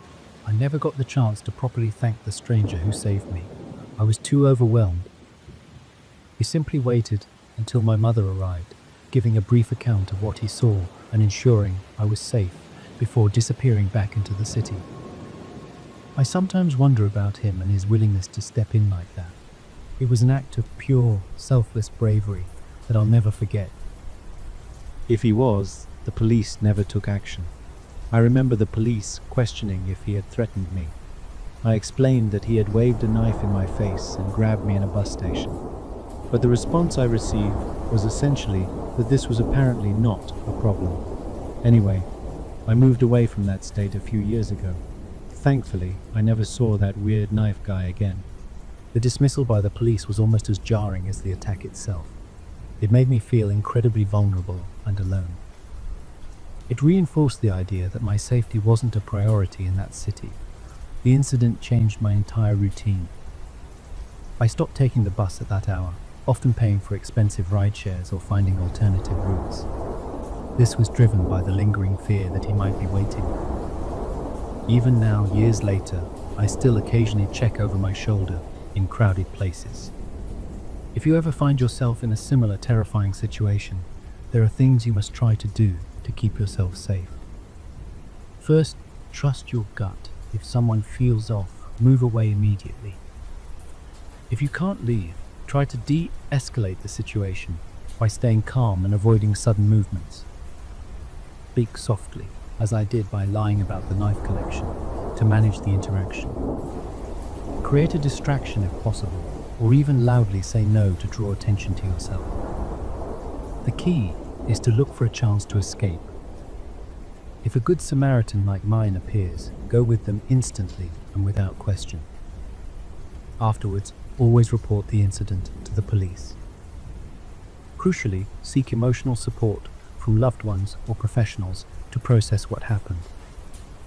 Your safety is the only priority. For the past 2.5 years, I worked the night shift as a security guard at a local bar in San Francisco. Over that time, I had seen countless incidents, from petty arguments to full-blown brawls. Handling them had become second nature, like mediating a disagreement between children. My coworker, Robert, seemed to feel the same way. One night, we were working our usual post, standing in front of the bar's entrance checking IDs, when 4 well-dressed men approached. They exuded an air of wealth. This particular bar required reservations, and we enforced the rules strictly, regardless of who you were. These guys didn't have reservations, so we denied them entry. They didn't take us seriously and tried to bribe us with money. I've always tried to follow a righteous path, so I rejected their offer without a second thought. I looked at Robert, and for a moment, I got the impression he was tempted. He just followed my lead, but he seemed hesitant. My feelings about that didn't matter, though, because the men started threatening and swearing at us. One of them grabbed my collar. I had the authority to take them down, but I preferred to handle things with minimal violence. I pulled his hands away and politely told him to stop. Another man, who was clearly a gym enthusiast, stepped forward and said, in a show-off manner, that they would crush us like bugs if we didn't let them in. The commotion drew the manager outside. He demanded to know why we couldn't handle the situation. I told them they didn't have a reservation, and they started making a scene when we refused to let them in. The manager tried to calmly explain the rules of the bar, but the men threw 2 bundles of cash at his face. The money hit him hard, making his nose bleed. He looked at me and said to handle it, by any means necessary. Robert rushed to his side and took him back inside. The manager was a 26-year-old with a nasty temper and the son of the bar's owner. He was an egoistic, rich brat who liked to keep his hands clean and let others do his dirty work. I understood what he meant by any means necessary, but I didn't want to go that far. I simply used force to remove the men from the property, giving them a final warning. They left after cursing and making more empty threats. When I went back to my post, Robert came outside and told me the manager was calling for me. As soon as I entered the manager's office, he asked if I had done as he said. I replied that I had removed them from the property, looking down as I spoke. The manager, taking a sip from his glass, asked how many years I had been working for him. I said it had been 6 years. He then asked if I still didn't understand what he had meant, implying he would spell it out if he had to. I stayed silent, still looking down. He noticed my silence and continued saying he didn't want the men to see the next sunrise. I hesitated, pointing out that they seemed wealthy and it could cause problems. The manager laughed and said that only one of them, the fragile-looking one in the back, was rich. His father worked for the manager's father in their company and the others were just mooching off him. He told me that I knew what to do and to get to it. Then he went to the back of the bar. I returned to my shift, my mind racing with thoughts of whether or not to follow the order. I knew he couldn't fire me if I didn't do it because I had too many of his secrets. After my shift ended, I was on my way home when I decided to park my car and walk to a nearby convenience store. The men suddenly surrounded me in the secluded area, thinking they could take me down. The gym enthusiast from before came forward, cracking his knuckles. He taunted me, saying he had warned me he would crush me like a bug, and that now was the time. I sighed loudly at his words. He swung his arm at me, but I grabbed and twisted it. I muttered that I had decided not to kill them, but they weren't making it easy for me to live a righteous life. I pulled out my gun and shot the 2 men standing in front of me in the knees so they wouldn't run. The third man, who looked like a pipsqueak, didn't run despite not being shot. All of them looked terrified. I told them with disappointment in my voice that I had warned them to never show up again if they wanted to live. Their horrified expressions made it clear they had thought my words were an empty threat. I shot the gym enthusiast in the head, which made the others scream in terror. I walked over to the men I had shot in the knees, stepped on their injured legs, and told them that I had been going to let them live. But they had now made me angry. I shot each of them in the head, then turned to the pale-faced man the manager had told me to keep alive. I told him he was lucky in that he got to live, but I then changed my mind and said he would wish he hadn't. I told him he was coming with me.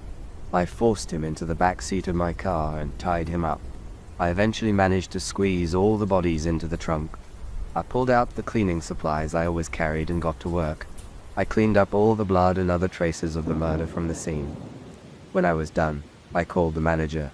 He sounded out of breath, and I could hear the moaning of a woman in the background. I told him the task was done. He started laughing maniacally, and the woman's voice suddenly got louder. He said, "Well done," and then hung up. I sighed deeply and ran a hand through my hair, wondering why my mother had named me Lucifer.